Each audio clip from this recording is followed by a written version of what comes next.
નમસ્કાર વિદ્યાર્થી મિત્રો, હું આપનો મિત્ર અનિલ ચૌધરી ધ્યેય જીપીએસસીમાં સ્વાગત કરું છું. મિત્રો, આજનો જે લેક્ચર છે ઇન્ડિયન ઇકોનોમીનું 360 એનાલિસિસ માટેનો છે. 360 ડિગ્રી એનાલિસિસનો મતલબ હું અહીંયા એવું કહેવા માગું છું તમને કે તમારો જે કોર્સ છે, તમારો જે સિલેબસ તમને આપવામાં આવેલો છે જીપીએસસી દ્વારા તમને જે સિલેબસ આપવામાં આવેલો છે એ સિલેબસને અનુલક્ષીને છેલ્લી 7 એક્ઝામમાં કેટલા પ્રશ્નો પૂછાયા છે અને પર્ટિક્યુલર ટોપિકમાંથી કેટલા પ્રશ્નો પૂછાયા છે. મારો કહેવાનો ભાવાર્થ છે કે અલગ અલગ ટોપિક સિલેબસમાં છે. દાખલા તરીકે પહેલો ટોપિક તમે જોશો તો એ છે આર્થિક આયોજન. બીજો ટોપિક છે કૃષિ, ઉદ્યોગ અને સેવા. બરાબર. આ જ પ્રકારે ટોટલ 7 થી 8 ટોપિક જે છે એ તમારે જીપીએસસીની એક્ઝામની અંદર ભણવાના થાય છે. તો જેટલી પણ એક્ઝામો એ 2017 થી 2020 તો કહેવાય જ નહીં, દૂરથી સલામ. 2020 એટલે દૂરથી સલામ, ખબર પડી, ભૂકા કાઢી નાખ્યા. 2017 થી 2019ના વચ્ચે જેટલી એક્ઝામ લેવાની છે, બરાબર, એમાં મેક્સિમમ એક્ઝામ 6 થી 7 એક્ઝામનો મેં પ્રયત્ન કર્યો છે કે કેટલા માર્ક્સનું ઇન્ડિયન ઇકોનોમી પૂછાણું અને કયા પ્રકારના પ્રશ્નો એમાં પૂછાણા. અને ખાસ કરીને એ જાણવાનું છે કે 2017માં પૂછાયેલો પ્રશ્ન એ જ પ્રશ્ન 2019માં પૂછાયો તો છે જ, સેમ ટોપિક, સેમ કન્ટેન્ટ, પણ આ પ્રશ્નને કેવી રીતે ડાયવર્ટ કરવામાં આવ્યો છે જીપીએસસી દ્વારા એ સમજવાનું છે. એટલા માટે સમજવાનું છે કારણ કે હવેની આવનારી એક્ઝામોમાં તમારો જે પ્રશ્ન સમજવાનો જે દ્રષ્ટિકોણ છે એ તમારે ચેન્જ કરવો પડશે. તમે વન લાઇનર બેસી જાઓ કે લાવો 13,000 17,000 પ્રશ્નોની વન લાઇનર ટીક કરી નાખો, ના મેળ આવે. કારણ કે હવે પછીના પ્રશ્નો જે પૂછાય છે એ વિધાનવાળા પૂછાય છે. અને વિધાનવાળો પ્રશ્ન જે છે એ તમે ત્યારે જ કન્ફર્મ કરી શકો જ્યારે તમારી જોડે એ 3 વિધાનમાંથી એક વિધાનને ઓળખવાની ક્ષમતા હોય. સાવ વાહિયાત વિધાન આપ્યું હોય ને તો એ સમજી જવું પડે, અને 3માંથી એક વિધાન ખોટું હોય અને તમને એટલી ખબર પડી જાય કે આ તો ખોટું જ છે બોસ, આઈડિયા આવે છે, તો પછી આખો જે પ્રશ્ન છે એને સોલ્વ કરવામાં કોઈ ઇશ્યુ નહીં આવે. એટલે ઇન શોર્ટ, પ્રશ્નોનું ડાયવર્ઝન કેવી રીતે કર્યું છે આ છેલ્લા 3 વર્ષમાં અને આવનારી 2021 ને 22ની એક્ઝામની અંદર કેવા પ્રકારના પ્રશ્નો આ જ ટોપિકમાંથી ડાયવર્ટ કરીને કેવી રીતે પૂછી શકે ને એનું એનાલિસિસ આ લેક્ચરમાં જોવાનું છે. કેટલાક પ્રશ્નો પણ હું તમને સેક્શન વાઇઝ સમજવાની પ્રયત્ન કરીશ. અને ખાસ કરીને અહીંયા આગળ મેં તમને અમુક ટોપિક લીધા છે. દેખો, આખો સિલેબસ તો હું ના લઈ શકું, પણ અહીંયા આગળ મેં અમુક ટોપિક જે લીધા છે એટલા ટોપિક તમે તૈયાર કરીને જતા રહો ને બોસ, મને નથી લાગતું કે ઇકોનોમીનું ટોટલ પૂછાણું હોય એમાંથી તમે 60-70% માર્ક રમતા રમતા એચીવ કરી લો. આઈડિયા આવે છે? તો સમજો, શરૂઆત કરીએ આપણે. અહીં આગળ કેટલીક એક્ઝામ મેં લખી છે. અહીં આગળ આ છે જીપીએસસી ક્લાસ 1-2 2017, જીપીએસસી ક્લાસ 1-2 2017. આ સિવાય ક્લાસ 1-2 2017, 18 ને 19 ટોટલ 3 એક્ઝામ જે લેવાની છે એનો ટોટલી સર્વે આપણે કર્યો છે. બરાબર. કયા ટોપિકમાંથી કેટલા ક્વેશ્ચન પૂછાણા. અમુક ટોપિક કેવા હોય મિત્રો? મ્યુચ્યુઅલ હોય. અમુક ટોપિક કેવા હોય? મ્યુચ્યુઅલ હોય. એટલે એક ટોપિક બીજા ટોપિક સાથે કનેક્ટ થતો હોય, તો મેં એ બંનેને એક જ ટોપિકમાં કન્ક્લુડ કરી નાખ્યા હોય. તો કદાચ ક્યાંય તમે બીજે જોશો તો તમને 1-2 માર્ક્સનો ડિફરન્સ જોવા મળશે, પણ મેં પ્રયત્ન કર્યો છે કે તમને એક સારા એવા વેમાં, કહેવાનો મતલબ કે સમજાવી શકું. તો જીપીએસસી ક્લાસ 1-2 જે છે એવી 3 એક્ઝામ જે 2017, 18 ને 19 કન્ટિન્યુઅસલી લેવાની છે એના પેપરનું એનાલિસિસ છે. બીજું છે ડીવાયએસઓ, ડેપ્યુટી સેક્શન ઓફિસર અને નાયબ મામલતદારની જે એક્ઝામ લેવાય છે 2018 ને 19ના જે પેપર હતા એ આપણે લીધા છે. પછી એસટીઆઈનું જસ્ટ મેં તમને 25 માર્ક્સનું પૂછાણું છે એવું છે. પાછળના જે ટેબલ્સ છે એમાં એસટીઆઈને કલેક્ટ નથી કર્યું, પણ મેં ટોટલી પીઆઈનું જે એક્ઝામ છે, ડીવાયએસઓ છે અને ક્લાસ 1-2 એના ટોપિક વાઇઝ કેવા પ્રકારના પ્રશ્નો પૂછાણા છે એનું એનાલિસિસ કર્યું છે. એસટીઆઈની અંદર જે પ્રશ્નો પૂછાણા છે એને તો પ્રત્યક્ષ પ્રશ્ન જ તમારી સામે અમુક લઈને આવ્યો છું, સમજીશું. પછી પીઆઈનું પેપર જે છે એનું આપણે એનાલિસિસ કર્યું છે. તો મિત્રો સમજો, ક્લાસ 1-2 2017 જે છે, 18 છે ને 19 છે, જીપીએસસી સિવિલ સર્વિસની જે એક્ઝામ આવે છે એમાં બે પેપર હોય, એક હોય GS1, એક હોય GS2. GS1 એન્ડ GS2 બરાબર છે. એની અંદર GS1 200 માર્ક્સનું અને GS2 200 માર્ક્સનું હોય છે. GS1 200 માર્ક્સનું, GS2 200 માર્ક્સનું હોય છે. એમાં GS2 જે છે બરાબર, એની અંદર ઇન્ડિયન ઇકોનોમી જે છે પૂછાય છે. સમજો, ક્લાસ 1 ટુ 2017, 18, 19ની મેં વાત કરી. ડીવાયએસઓમાં ટોટલ પેપર 200 માર્ક્સનું આવે છે. ટોટલ પેપર એ 200 માર્ક્સનું આવે છે અને પીઆઈનું પેપર એ 300 માર્ક્સનું આવે છે. પોલીસ ઇન્સ્પેક્ટર ડાયરેક્ટ ખાખી 3 સ્ટાર બરાબર છે. પણ એના માટે જુનૂન જોઈએ, ડેરિંગ જોઈએ, પ્રયત્ન કરવાની તાકાત જોઈએ બરાબર, અને એકદમ ડેડિકેશન જોઈએ. પીઆઈ સમજો, આ 3 એક્ઝામનો આપણે મોસ્ટલી એનાલિસિસ જોઈશું, પણ ટોટલ 6 થાય. વર્ષ ગણવા જઈએ તો 6 એક્ઝામ થાય. સમજો, આ જે 400 માર્ક્સની એક્ઝામ લેવાય છે ક્લાસ 1 2ની બરાબર, જીપીએસસી ક્લાસ 1 2ની એક્ઝામ હોય અથવા તો જીપીએસસી આયોજિત કોઈ પણ જે સિવિલ સર્વિસ રિલેટેડ એક્ઝામ્સ છે બરાબર, એ ક્લાસ 1 2 આપણે સમજીશું. એ સિવાય આપણે જીપીએસસી એસટીઆઈની એક્ઝામ આયોજિત કરે છે, પીઆઈની કરે છે, ડીવાયએસઓની કરે છે. એમાં તમારે 8 સબ્જેક્ટ જે છે ને પર્ટિક્યુલર તૈયાર કરી નાખવા પડે. 200 માર્ક્સનું પેપર છે તો 200 ભાગ્યા 8 એટલે એક સબ્જેક્ટનું વેઇટેજ આવે છે એવરેજ 25 માર્ક્સ. તો ડીવાયએસઓમાં 200 માર્ક્સનું પેપર હોય તો એવરેજ કોઈ બી સબ્જેક્ટ હોય 25ની આજુબાજુ હોય, +2 -2 થઈ શકે, 25ના 27 થઈ શકે, 25ના 23 પણ થઈ શકે. એવી જ રીતે ક્લાસ 1 2નું પેપર 400 માર્ક્સનું હોય છે અને 8 સબ્જેક્ટ એટલે એક સબ્જેક્ટનો વેઇટેજ 50 માર્ક્સ થાય. તો એવરેજ 50ની આજુબાજુ તમને કોઈ બી સબ્જેક્ટ પૂછાઈ શકે. એટલે કે +2 અથવા તો -2, +3, -3 થઈ શકે. 50ના 53 પણ થાય અને 50ના 47 પણ થાય. ઇન શોર્ટ 50ની આજુબાજુ પૂછાઈ શકે. યુપીએસસીમાં આવું ના હોય.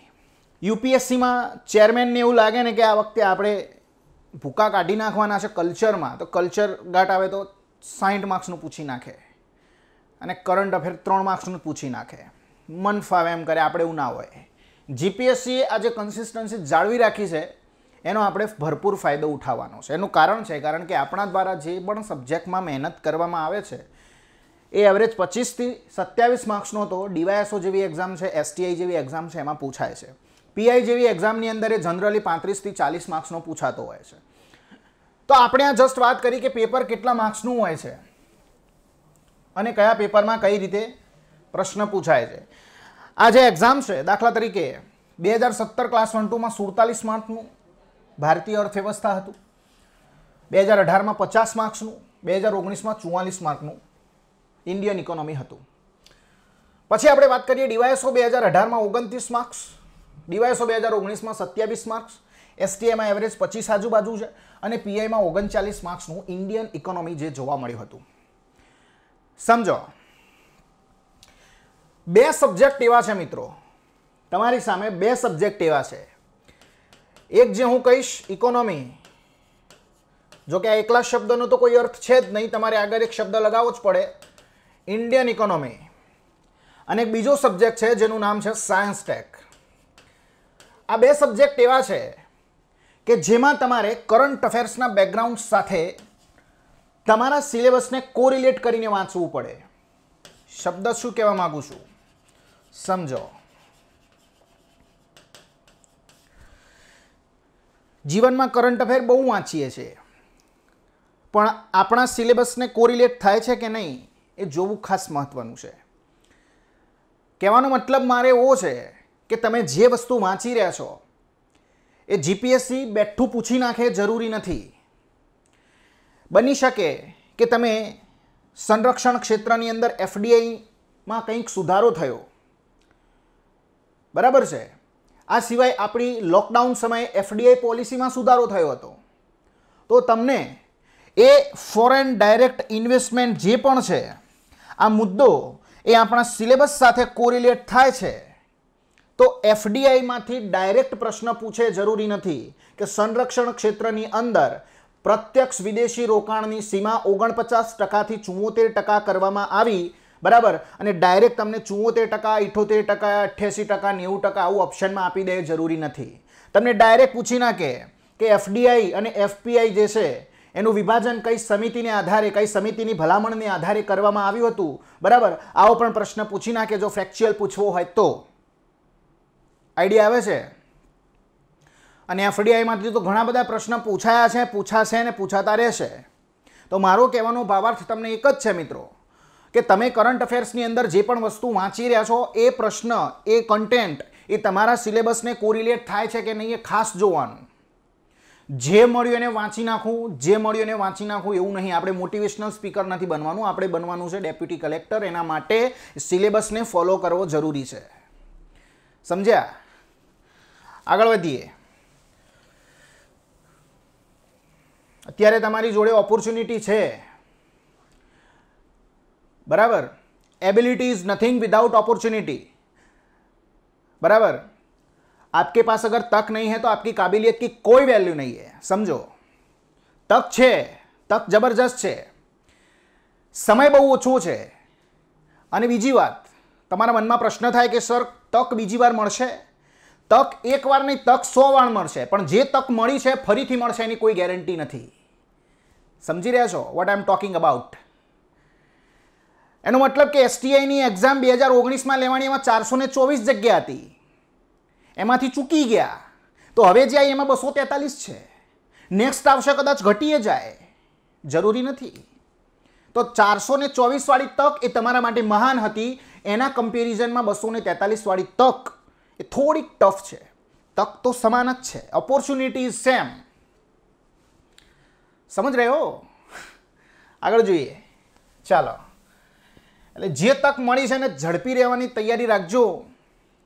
કારણ કે જીવનમાં છે ને પરીક્ષા આવે એના 2 દિવસ પહેલાં મગજમાં એક જ વિચાર આવે, કંઈ વાંધો નહીં, આ એસટીઆઈની તો આવતી એસટીઆઈ તો છે જ 250 જગ્યાઓ, શું ફરક પડે, કાઢી નાખીશું.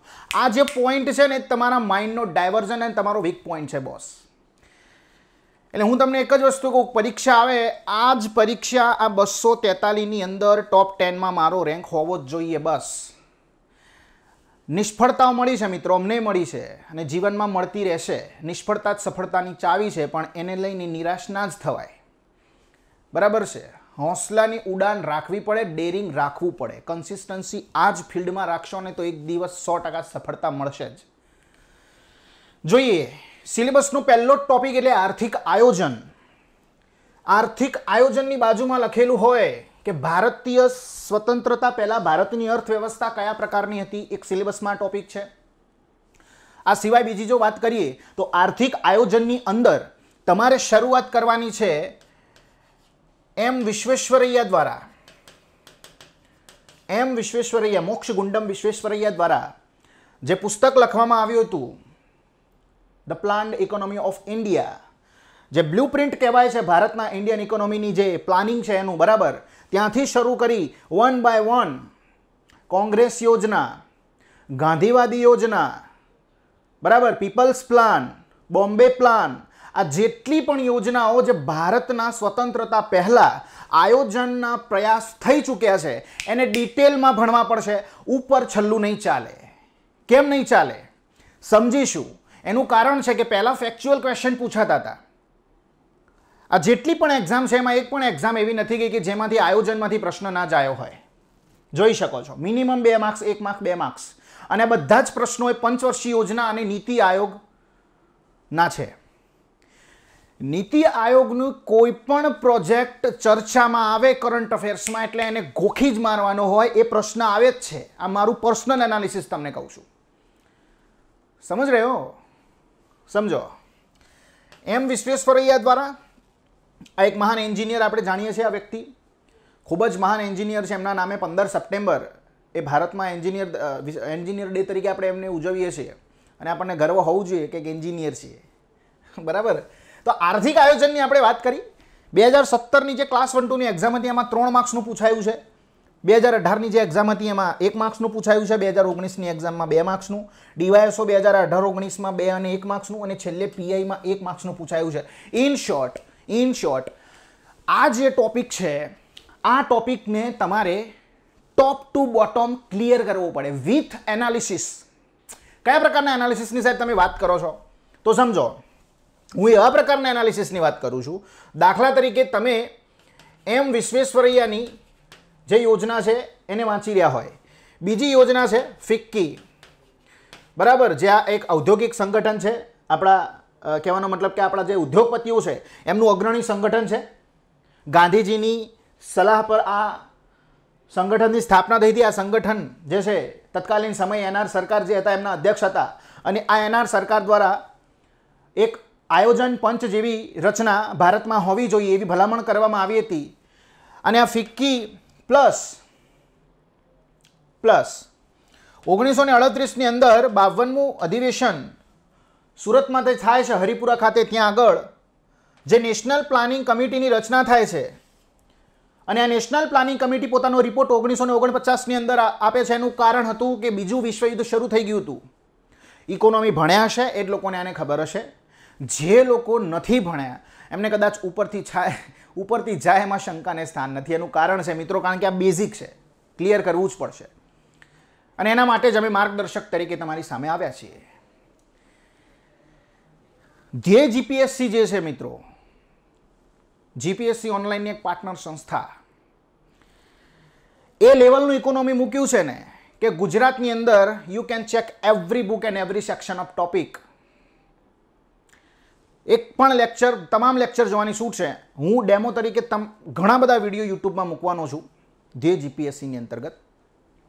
યુ કેન ચેક કન્ટેન્ટ બાબતે લગભગ 17 થી 20 બુક જે છે, હું તમને બુકનો પણ રેફરન્સ આપીશ, તમે કઈ બુક વાંચી શકો, બરાબર છે, જણાવીશ તમને, મજા આવશે. ચાલો, આ નેશનલ પ્લાનિંગ કમિટી 1949માં પોતાનો રિપોર્ટ આપે છે, અને તમે જાણતા હોય તો વર્ષ 1944-45ની અંદર એક બોમ્બે પ્લાન બને છે ભારતના હું તમને એનાલિસિસની વાત કરી રહ્યો છું. આ બોમ્બે પ્લાન જે બને છે ભારતના 8 અગ્રણી ઉદ્યોગપતિઓ દ્વારા બનાવવામાં આવે છે. હવે એકચ્યુઅલીની અંદર આ એનપીસીની ભલામણો પ્લસ આ બોમ્બે પ્લાનના જે ઉદ્દેશ્ય હતા, આ બંનેના ઉદ્દેશ એ કંઈક ને કંઈક અંશે સમાન હતા. અને તમે બધા જાણો છો કે શ્રી મન્નારાયણ દ્વારા ગાંધીવાદી યોજના લાવવામાં આવી હતી. મિત્રો, આ ગાંધીવાદી યોજનાના જે ઉદ્દેશ્ય હતા અને આ જે બોમ્બે પ્લાન અને એનપીસી એટલે કે નેશનલ પ્લાનિંગ કમિટીના જે ઉદ્દેશ્ય હતા, આ બંનેમાં થોડોક વિરોધાભાસ જોવા મળતો હતો. તો જીપીએસસી પ્રશ્ન પૂછી નાખે કે આ બોમ્બે પ્લાન, એકચ્યુઅલીમાં તમે સમજો, બોમ્બે પ્લાન અંતર્ગત જે ઉદ્યોગપતિઓ હતા એ ભારે ઉદ્યોગોની સ્થાપનાના સમર્થનમાં હતા. જ્યારે ગાંધીવાદી યોજના જે શ્રીમન નારાયણ દ્વારા મૂકવામાં આવી હતી માર્કેટમાં, એ ભારે ઉદ્યોગોના સમર્થનમાં નહોતા. હા, ઉદ્યોગોના સમર્થનમાં 100% હતા, પણ ક્યાં સુધી? જ્યાં સુધી લઘુ અને કુટીર ઉદ્યોગોની વાત હોય ત્યાં જ સુધી, બરાબર છે.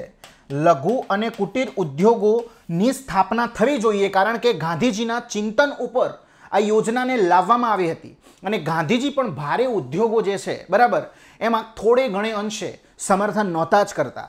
એનો મતલબ કે ગાંધીવાદી યોજના એ લઘુ અને કુટીર ઉદ્યોગોના સમર્થનમાં હતી, જ્યારે ભારે ઉદ્યોગોનું એમને સમર્થન કર્યું નથી. તો જીપીએસસી એ આવો પ્રશ્ન પૂછી શકે કે ગાંધીવાદી યોજનાના ઉદ્દેશ્ય ગાંધીવાદી યોજનાના સંદર્ભમાં નિમ્નલિખિત વિધાનો ચકાસો. એમાં પહેલું જ મૂકી દે કે આ યોજનાનો મુખ્ય ઉદ્દેશ ભારે ઉદ્યોગોને સમર્થન આપી ભારતની તત્કાલીન અર્થવ્યવસ્થામાં ભારે યોગદાન આપવાનો હતો. કોઈ પણ વિધાન બનાવી શકે, મજાક કરવાની તો એમને છૂટ છે, બરાબર. અને મજાક પરીક્ષામાં જ થાય, ગમે ત્યારે દાસા સાહેબ મજાક કરી નાખે. આપણે તૈયાર રહેવાનું છે બોસ. પ્રશ્ન તમારે પૂછવો હોય પૂછો, આપણને આવડે જ છે. તૈયારી એ લેવલની કરવાની છે, કરાવવાની છે, જવાબદારી અમારી છે બોસ, ડોન્ટ વરી. સમજો, આ ચર્ચા કરી આર્થિક આયોજન. આર્થિક આયોજનની અંદર તમારે માત્ર આટલું જ નથી ભણવાનું, આ બધી જ યોજનાઓ ભણી નાખવાની છે. ત્યારબાદ તમે આયોજન પંચથી લઈ નીતિ આયોગ સુધીની સફર આખી ભણવાની, અને વચ્ચે જે પંચવર્ષીય યોજનાઓ આવે છે એ તો ખાસ સમજો, આટલું તમારે આમાં ક્લિયર કરવાનું, સમજ રહ્યો? ચાલો આગળ વધીએ. જો આ પ્રશ્ન છે, આ આયોજનમાંથી પૂછાયેલો પ્રશ્ન 2017 જે છે પ્રિલિમ જીપીએસસી ક્લાસ 1-2, એમાં આ પ્રશ્ન એક ફેક્ચ્યુઅલ ડેટા તરીકે પૂછાયો એમ કહી શકાય. ક્યાંય એનાલિસિસની જરૂર નથી, કારણ કે એ વખતનું પેપર કેવું હતું, અત્યારના કમ્પેરિઝનમાં ઇઝી હતું. ત્રીજી પંચવર્ષીય યોજના ખાલી જગ્યા તરીકે પણ ઓળખાય છે, તો તમે બધા જાણો છો ગાડગીલ યોજના. તમે બધા જાણો છો ગાડગીલ યોજના તરીકે ઓળખાય છે, વાંચ્યું હશે તો તમને યાદ હશે, બરાબર છે, ગાડગીલ યોજના. હવે એ જ પ્રશ્ન 2018ની અંદર ફરીથી આવ્યો, આયોજનમાંથી જ પ્રશ્ન પૂછાયો કે એન રોય દ્વારા પીપલ્સ પ્લાન ઘડવામાં આવ્યો હતો. M Visvesvaraya the plan economy of ઇન્ડિયાના પુસ્તકના લેખક છે. નીચે પૈકી કયું વિધાન સાચું? તો બંને વિધાન સાચા જ છે, બરાબર. ઇન શોર્ટ થોડુંક લેવલને અપ લઈ ગયા. ઇન શોર્ટ લેવલ અપ નથી ગયું, પણ વિધાન બનાવી નાખ્યા. જે ફેક્ચ્યુઅલ ક્વેશ્ચન હતો ગાડગીલ યોજના, એની જગ્યાએ હવે એ જ ને મારી મચડીને વિધાન બનાવ્યા. હવે જુઓ 2018ની વાત કરી, 2018માં ડીવાયએસઓનું પેપર લેવાય છે. ડીવાયએસઓના પેપરની અંદર તમને કેવું પૂછ્યું, જુઓ, કઈ પંચવર્ષીય યોજનાના સમયગાળા દરમિયાન રાષ્ટ્રીય આવકનો વાસ્તવિક વૃદ્ધિ દર તેના લક્ષ્યાંક કરતાં વધુ હતો. એનો મતલબ કે અહીંયા તમારે થોડાક એનાલિસિસની જરૂર પડે કે ભાઈ વાસ્તવિક વૃદ્ધિ દર જે આંકવામાં આવ્યો હતો એના કરતાં આપણે જે મેળવ્યો એ કેવો હતો, તો કે ભાઈ થોડોક વધુ હતો. કારણ કે શરૂઆતની અંદર આપણે જે પંચવર્ષીય યોજના શરૂ કરી એ ટાઈમે આપણી જોડે એટલા સંસાધન નહોતા ને એટલા માટે આપણો જે લક્ષ્યાંક હતો આપણે માઇનોર રાખ્યો હતો, અને આપણે જે એકચ્યુઅલ મેળવ્યો એ થોડો એના કરતાં વધારે હતો. આ યોજના હતી પ્રથમ યોજના હતી, બરાબર છે, જેમાં આપણે કૃષિ પર વધુ ભાર આપ્યો હતો. તો સમજો હવે 2019 આવે છે ને 2019નું જે ડીવાયએસઓનું પેપર છે, મિત્રો એક વસ્તુ સમજી લેજો. કોઈ એમ કહેતું હોય ને કે જીપીએસસી ક્લાસ 1-2નું પેપર જબરજસ્ત ભારે આવે, અને બીજું કોઈ એમ કહેતું હોય કે ના લે ડીવાયએસઓનું પેપર ભારે આવે, અને કોઈ એમ કહેતું હોય કે ના લે બંને અરખા જ આવે, તો એટલું યાદ રાખજો બંનેનું લેવલ અત્યારે છે ને સમાન જ છે. અને જો ભરોસો ના હોય તો ઘરે જવું, ઝેરોક્સ કઢાવી, પેપર જોવું, નામ જોઈ લેવા પ્રશ્નો. એસટીઆઈનું પેપર ઝેરોક્સ કઢાવી, સુપર ક્લાસ 3ની પોસ્ટ છે ને, સ્ટેટ ટેક્સ ઇન્સ્પેક્ટર, પેપર ઉઠાવવું, ઇકોનોમીના પ્રશ્નો એમાં વાંચવા, ક્લાસ 1-2 2019નું પેપર જવું, એમાં ઇકોનોમીના પ્રશ્નો વાંચવા, ઇવન તમે મેથ્સને પણ સરખાવી શકો છો. ઇન શોર્ટ હું એટલું જ કહેવા માગું છું કે તૈયારી ક્લાસ 1-2ની કરો કે એસટીઆઈની કરો, લેવલમાં જે પ્રશ્નો પૂછાય છે ને એમાં હવે કંઈ જ ફરક નથી ગયો. અને હું ગેરંટી મારીને કહું છું કે જે ફિલ્ડમાં જે બંદાઓ છેલ્લા 2-3 વર્ષથી મારી જેમ 4 વર્ષથી 5 વર્ષથી અહીંયા તૈયારી કરી રહ્યા છે, ડીવાયએસઓનું પેપર 2019નું આપીને નીકળ્યા છે ને એટલે કહે છે કે બોસ હું પોલિટી પૂછું છું, ભૂકા કાઢી નાખ્યા. આવું પોલિટી તો ક્લાસ 1-2માં ના હોય. સાચું કહેજો, સોગન છે તમને. મારો કહેવાનો ભાવાર્થ છે કે હવે લેવલ છે ને બધું સમાન જેવું જ છે ભાઈ. તૈયારી જીપીએસસી આયોજિત કોઈ પણ પરીક્ષાની કરો, વાંચવાનું મટીરિયલ એક જ છે. હા, એક વસ્તુ છે કે જે સિલેબસ આપવામાં આવે છે એમાં ક્લાસ 1-2નો સિલેબસ થોડો બધાના કમ્પેરિઝનમાં લેન્ધી છે, જ્યારે ડીવાયએસઓ એસટીઆઈ બરાબર છે એનો સિલેબસ એ એના કમ્પેરિઝનમાં થોડાક મુદ્દાઓ ઓછા લીધેલા છે. ઇવન એસટીઆઈમાં મીન્સનો તમે જો તો વાણિજ્ય અને સંચાલન જે છે એ તમને એક્સ્ટ્રા આપવામાં આવેલું છે, બરાબર છે. અને એ વાણિજ્ય અને સંચાલનમાં અમુક મુદ્દાઓ તો ક્લાસ 1-2ના ઇકોનોમીના સિલેબસમાંથી બેઠા મૂકી શકાય એવા છે. અમુક વસ્તુ અલગ છે, બરાબર છે, આવકવેરા ધારાની અમુક વસ્તુઓ છે જે અલગ છે પણ મૂકી શકાય એવા છે. એટલે મારો કહેવાનો ભાવાર્થ છે કે લેવલ ઓફ ક્વેશ્ચન એને તમારે એસટીઆઈ હોય કે ડીવાયએસ હોય ઇગ્નોર નથી જ કરવાનું, સમાન જ છે, તમે જોઈ શકો છો. આના કરતાં આગળ જે ક્લાસ 1-2નો પ્રશ્ન હતો એ ઇઝી હતો, સમજ રહ્યો?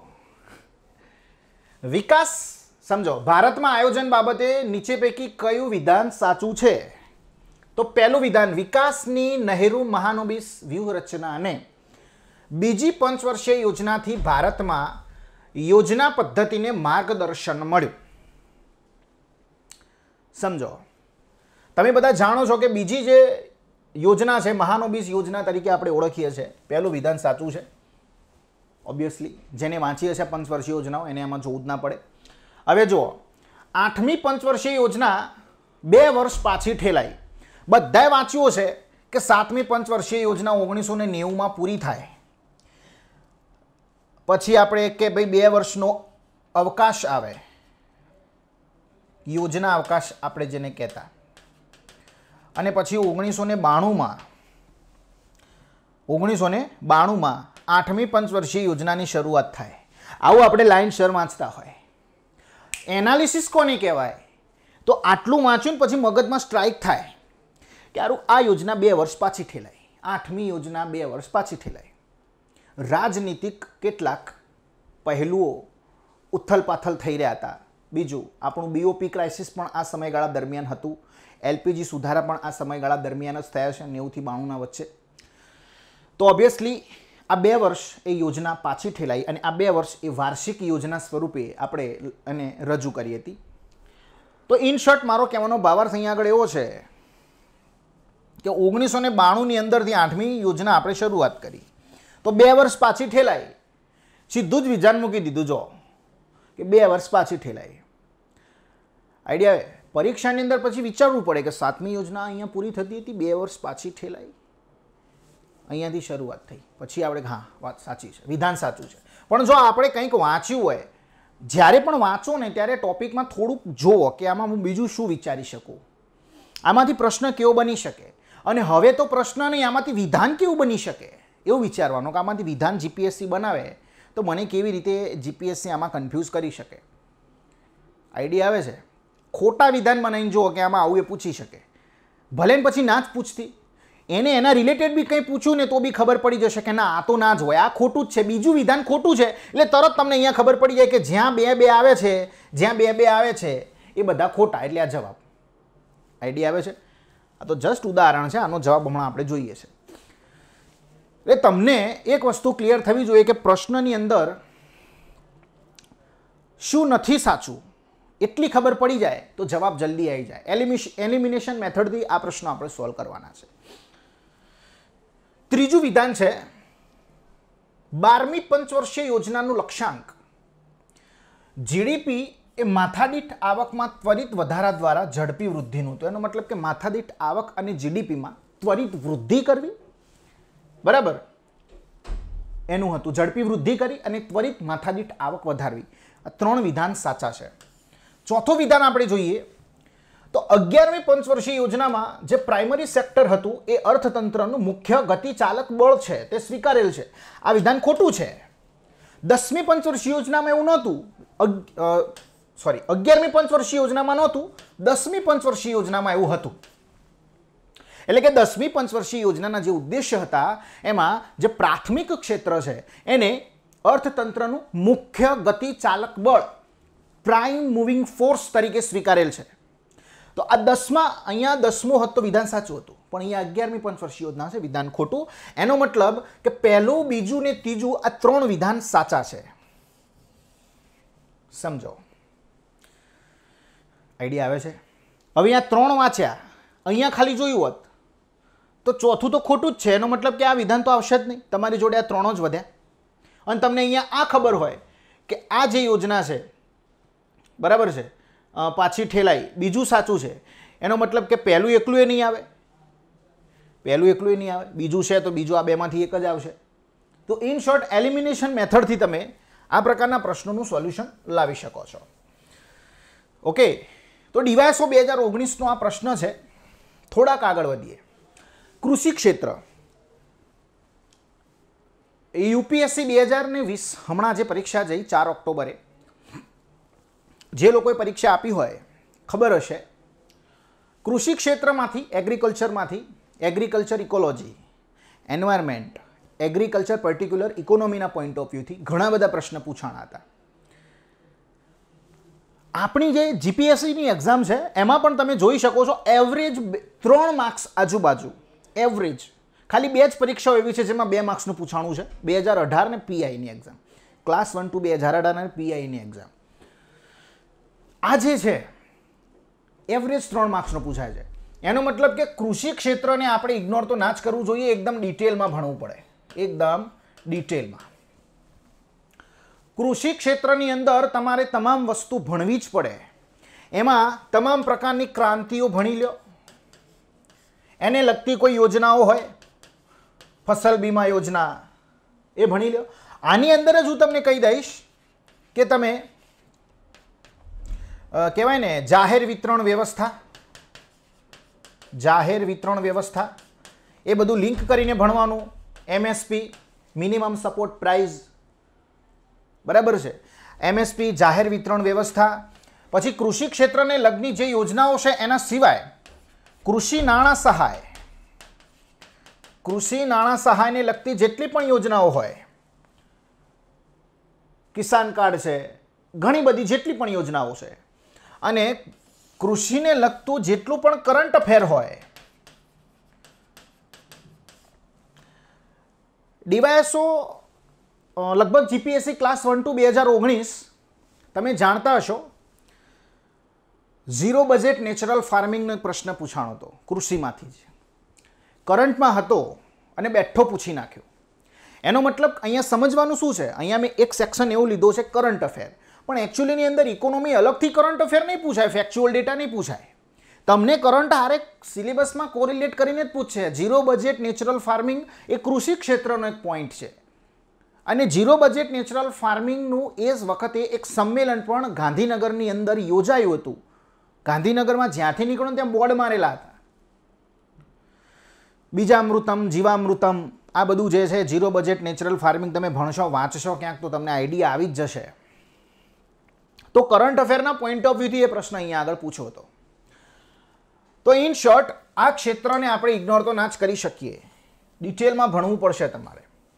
કૃષિ ક્ષેત્રની વાત કરી, કૃષિ ક્ષેત્રની ગુજરાત અને ભારતમાં સમીક્ષા, અને બીજી વાત, વર્તમાનની અંદર આ ક્ષેત્ર ખૂબ જ ચર્ચામાં છે. એનું કારણ છે કે સરકાર દ્વારા જે પેલા ધારા પાસ કરવામાં આવેલા છે, એક્ટ પાસ કરવામાં આવેલા છે, એમાં જે સુધારા કરવામાં આવેલા છે, એને લઈ પંજાબ, હરિયાણામાં જબરજસ્ત વિરોધ થયો છે. તો એને તમારે ડિટેલમાં ભણવા જ પડશે, એને તમારે ડિટેલમાં ભણવા પડશે. શું ચેન્જીસ કર્યા છે અને વિરોધ કેમ થઈ રહ્યો છે. ક્લાસ 3ની તૈયારી કરતો વ્યક્તિ હોય એ ના વાંચે તો ચાલે કે એને કેમ વિરોધ કર્યો, અથવા તો શું ઇસ્યુ છે, ખેડૂતોને એકચ્યુઅલીની અંદર શું પ્રોબ્લેમ થઈ શકે છે અને એનાથી ફાયદા પણ શું થઈ શકે છે. એમએસપી પણ ચર્ચામાં છે, મિનિમમ સપોર્ટ પ્રાઇસ પણ ચર્ચામાં છે, એ પણ ભણવું પડશે. અને ઉપર છેલ્લું ભણે તો નહીં જ ચાલે. અને જે જીપીએસસીની કોઈ ફેકલ્ટીને ઉપર છેલ્લું ભણાવતા આવડતું જ નથી, ડિટેલમાં જ ભણવાનું. પ્રશ્ન પૂછાવો હોય તો પૂછાય, ના પૂછાય તો બીજા ટોપિકમાંથી પૂછાશે, પણ ભણવાનું ડિટેલમાં, બરાબર છે. સમજો, આ કૃષિ ક્ષેત્રની મિત્રો મેં વાત કરી, એવરેજ 3 માર્ક્સનું પૂછાય છે. આયોજન અને કૃષિ આ બે ડિટેલમાં કરી નાખવાનું. મિનિમમ 6 માર્ક્સ તો ક્યાંય નથી ગયા. તમે 6 માર્ક્સ તો કવર રમતા કરી નાખશો. પણ એમાંથી કરંટમાં કોઈ પણ યોજના હોય, કરંટની અંદર, હવે એવું જરૂરી નથી, માની લો કે એક યોજના પાક વીમા યોજના છે, પ્રધાનમંત્રી પાક વીમા યોજના. હવે માની લો કે આ યોજનાને 5 વર્ષ પૂરા થાય છે, આની કોઈ એનિવર્સરી રાખવામાં આવી છે, અથવા તો પ્રધાનમંત્રી આની પર કોઈ ભાષણ આપે છે, મન કી બાત, ખબર છે ને, મન કી બાત, તો એ ચર્ચામાં જ આવી કહેવાય, એ ચર્ચામાં આવી જ કહેવાય. એટલે આ યોજના પછી કરી જ નાખવી પડે. આપણે જે મેગેઝિન વાંચીએ છીએ એ મેગેઝિનમાં એ છાપે કે ના છાપે, આપણે એ યોજનાને ખોળી વાંચી લેવી પડે. ખબર પડે છે? સમજ રહ્યો? ચાલો આગળ વધીએ. ઔદ્યોગિક અને સેવા ક્ષેત્ર, આમાંથી જનરલી મિત્રો એકાદ માર્ક્સનું પૂછાય છે.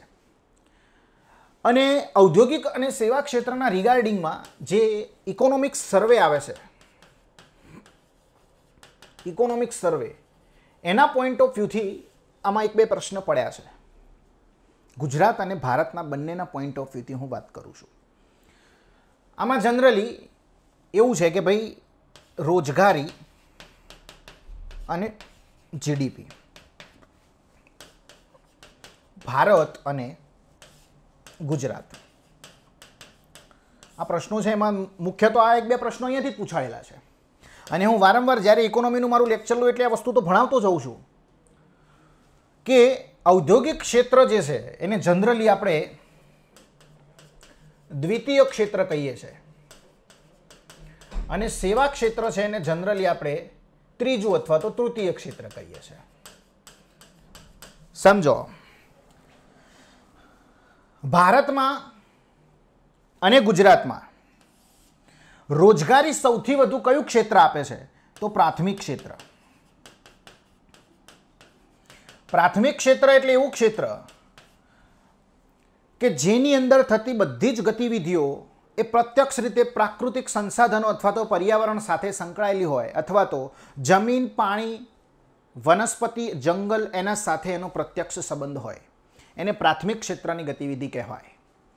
દાખલા તરીકે કૃષિ, મત્સ્યપાલન, ફોરેસ્ટ્રી, વન્ય ઉત્પાદનો જે આપણે કરીએ છીએ એ બધું પ્રાથમિક ક્ષેત્રમાં આવશે. અને ભારત અને ગુજરાત આ બંનેની અંદર સૌથી વધુ લોકો પ્રાથમિક ક્ષેત્રમાંથી રોજગાર મેળવે છે. યાદ રાખજો.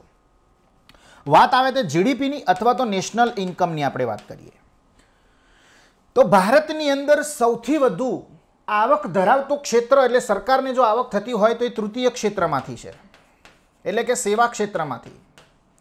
સેવા ક્ષેત્ર એટલે એવું ક્ષેત્ર કે જે વસ્તુને માર્કેટ સુધી પહોંચાડવામાં મદદગાર થાય છે, એક માધ્યમ તરીકે કાર્ય કરે છે. તૃતીય ક્ષેત્રની અંદર વસ્તુ પ્રત્યક્ષ રીતે ફિઝિકલી તમારા હાથમાં ના જ આવે. હું તમને અહીંયાથી શિક્ષણ આપી રહ્યો છું, હું તમને ખાલી શિક્ષણ આપી રહ્યો છું, તમને એવું ફીલ થાય છે કે હું કંઈક શીખી રહ્યો છું, પણ તમને અહીંયાથી હું કંઈ પેન્સિલ કે ટીવી કંઈ આપતો નથી. ફિઝિકલી તમારા હાથમાં કંઈ જ વસ્તુ નહીં આવે, તમને ખાલી ફીલ થાય છે કે ના બોસ મને કંઈક શિક્ષણ મળ્યું. બરાબર છે? તો તૃતીય ક્ષેત્ર, સેવા ક્ષેત્ર. ઇન્ટરનેટ તમે વાપરો છો એ શું છે? સેવા છે. તો ઇન્ટરનેટ સેવા. સમજ રહ્યો? આગળ જોઈએ ગુજરાત. ગુજરાતમાં જીડીપીમાં સૌથી વધુ ફાળો એટલે કે ગુજરાત સ્ટેટ જીડીપી જે આવે છે, બરાબર, ગુજરાત સ્ટેટ જીડીપી એટલે ગુજરાતની જે આવક છે એમાં સૌથી વધુ ફાળો એ દ્વિતીય ક્ષેત્રનો છે. એટલે કે ગુજરાતની આવક જે છે એમાં ઔદ્યોગિક ક્ષેત્ર સૌથી વધુ ફાળો આપે છે. તો અહીંયા આ ચાર વસ્તુ ગોખી મારવી પડે, યાદ રાખવી પડે, મગજમાં એકવાર ફિટ કરી નાખવાની. જ્યારે પછી અર્થતંત્રના આંકડા આવે ઇકોનોમીના અને એમાં કંઈક ચેન્જીસ દેખાય તો પાછું મગજમાંથી ડિલીટ કરી નાખવાની, મેમરી પાછું ઠોકી દેવાનું કે અહીંયા દ્વિતીય નહીં, હવે અહીંયા પ્રાથમિક થઈ ગયું, અહીંયા થઈ ગયું. Because economy is a dynamic subject. ખબર પડે છે? ગતિશીલ સબ્જેક્ટ છે.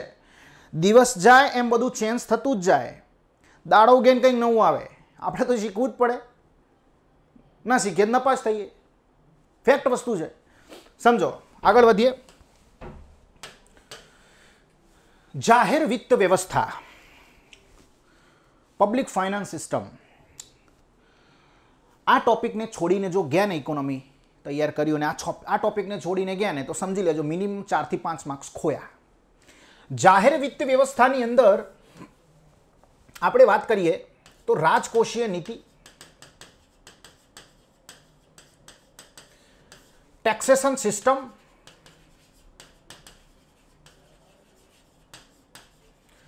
વિભિન્ન પ્રકારની ખાદ્ય,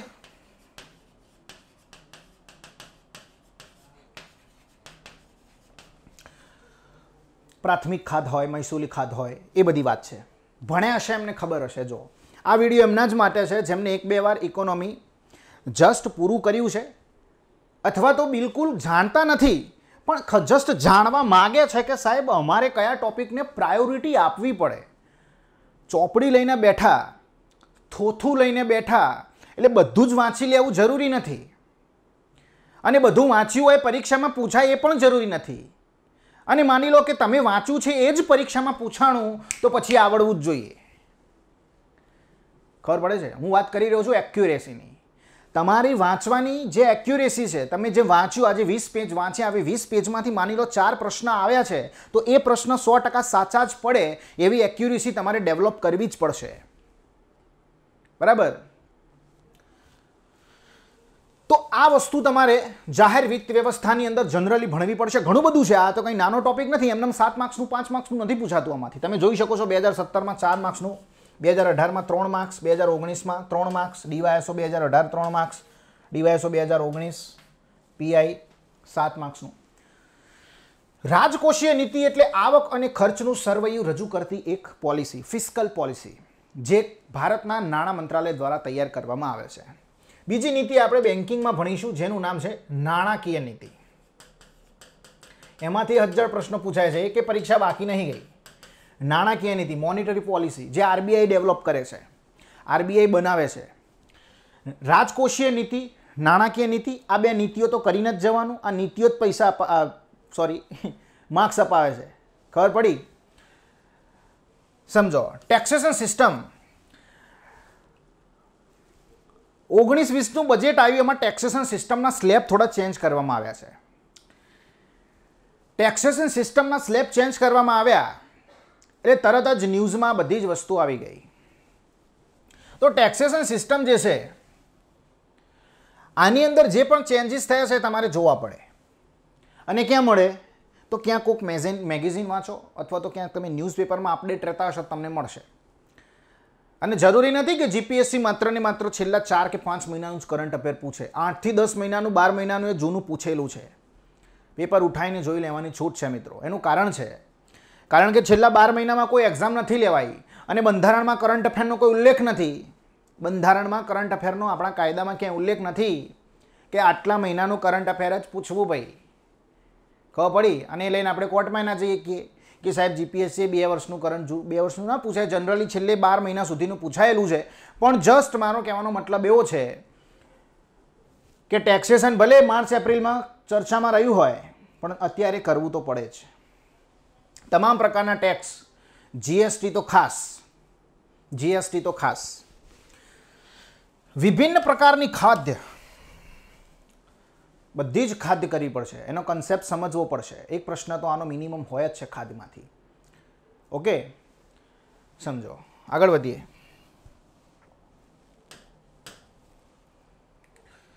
મિત્રો, જો 2017નો પ્રશ્ન છે, ફેક્ચ્યુઅલ પ્રશ્ન બેઠો. અંદાજપત્રમાં રાજકોષીય ખાધ એટલે ખાલી જગ્યા. મહેસૂલી આવક વત્તા સરકારનું ચોખ્ખું ઋણ, મૂડી ખાધ વત્તા મહેસૂલી ખાધ, બજેટની ખાધ વત્તા ચોખ્ખું ઋણ, સરકારનું ચોખ્ખું ઋણ, અને પ્રાથમિક ખાધ વત્તા મૂડી ખાધ. તો મેં તમને શું કીધું? રાજકોષીય ખાધ એટલે આવક અને ખર્ચની સરવૈયું રજૂ કરતી નીતિ.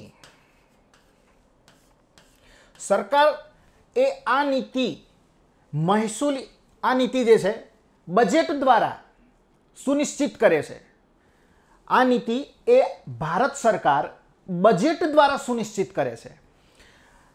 માની લો કે બજેટમાં ખર્ચ વધારે હોય, આવક ઓછી બતાવી હોય, તો શું ઉદ્ભવે? ખાધ ઉદ્ભવે. અંદાજપત્રીય ખાધ. આ ખાધની પૂર્તિ કરવા માટે ભારત સરકાર એ બીજા દેશોમાંથી ગમે ત્યાંથી ઋણ લે. ક્યાંથી લે? ઋણ લે.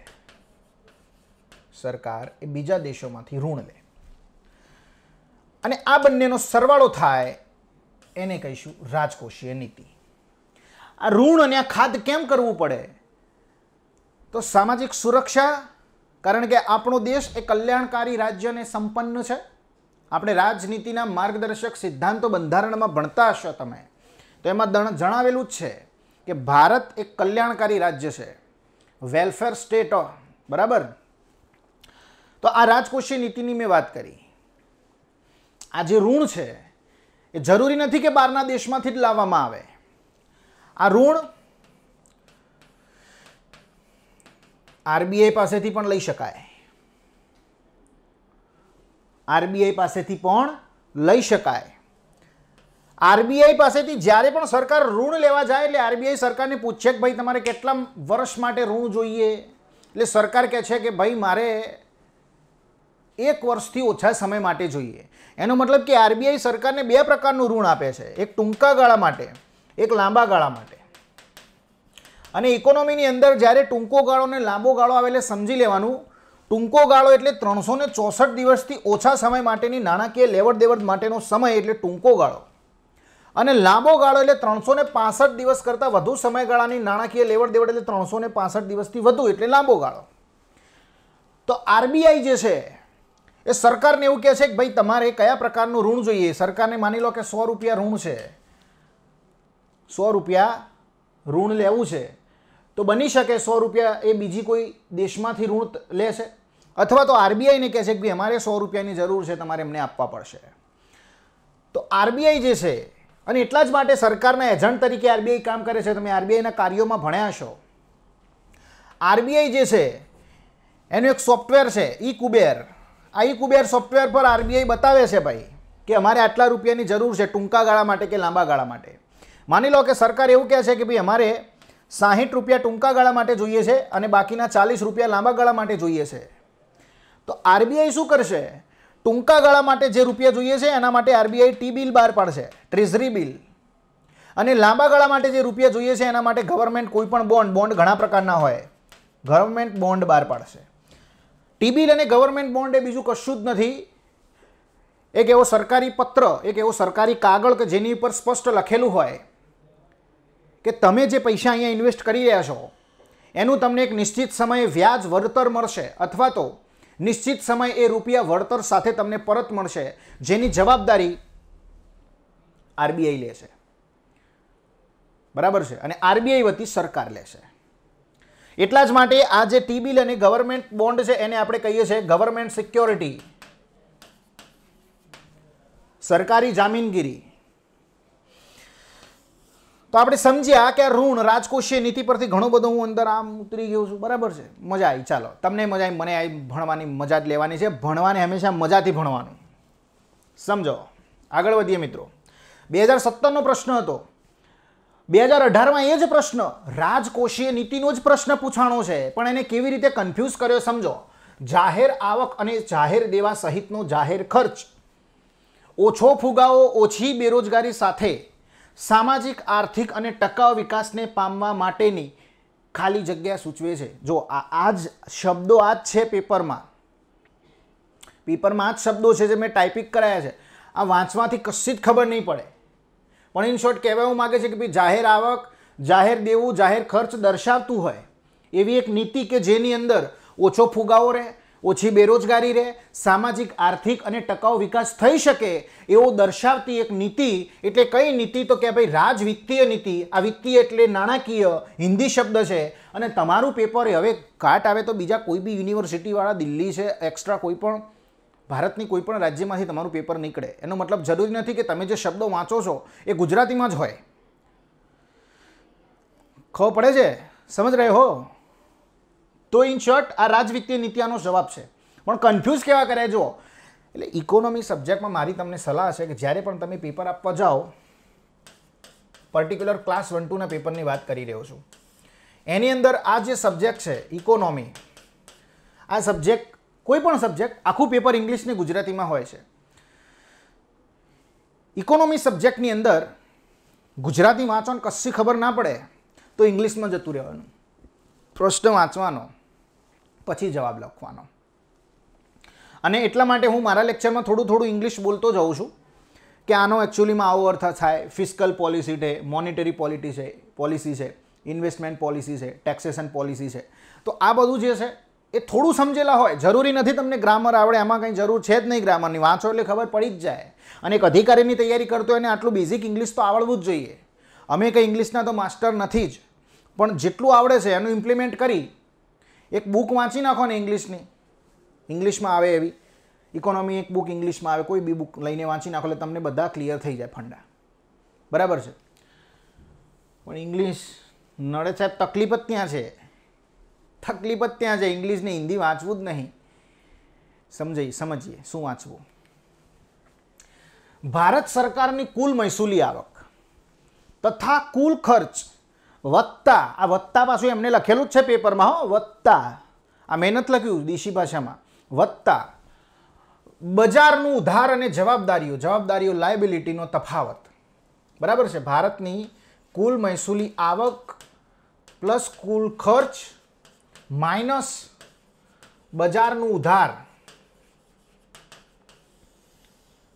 આને પણ શું કહેવાય? રાજકોષીય ખાધ જ કહેવાય. આના ઘણા બધા ફોર્મ્યુલા છે, બરાબર છે. તો આ એ જ પ્રશ્ન 2019માં આવ્યો. એનો મતલબ તમે જોઈ શકો છો કે સતત 3 વર્ષથી 2017, 2018 ને 2019 ત્રણેય વર્ષ ફિસ્કલ પોલિસીનો એક પ્રશ્ન તો પૂછાય જ છે. ખબર પડે? ચાલો હવે આવીએ છીએ અંદાજપત્ર ઉપર. બજેટ જનરલી 2-3 માર્ક્સનું પૂછાતું હોય છે મિત્રો. બજેટ જે છે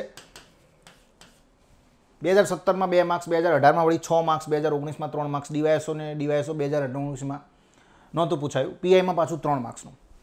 મિત્રો અંદાજપત્રની અંદર તમારે 2 વસ્તુ ભણવી પડે. એક,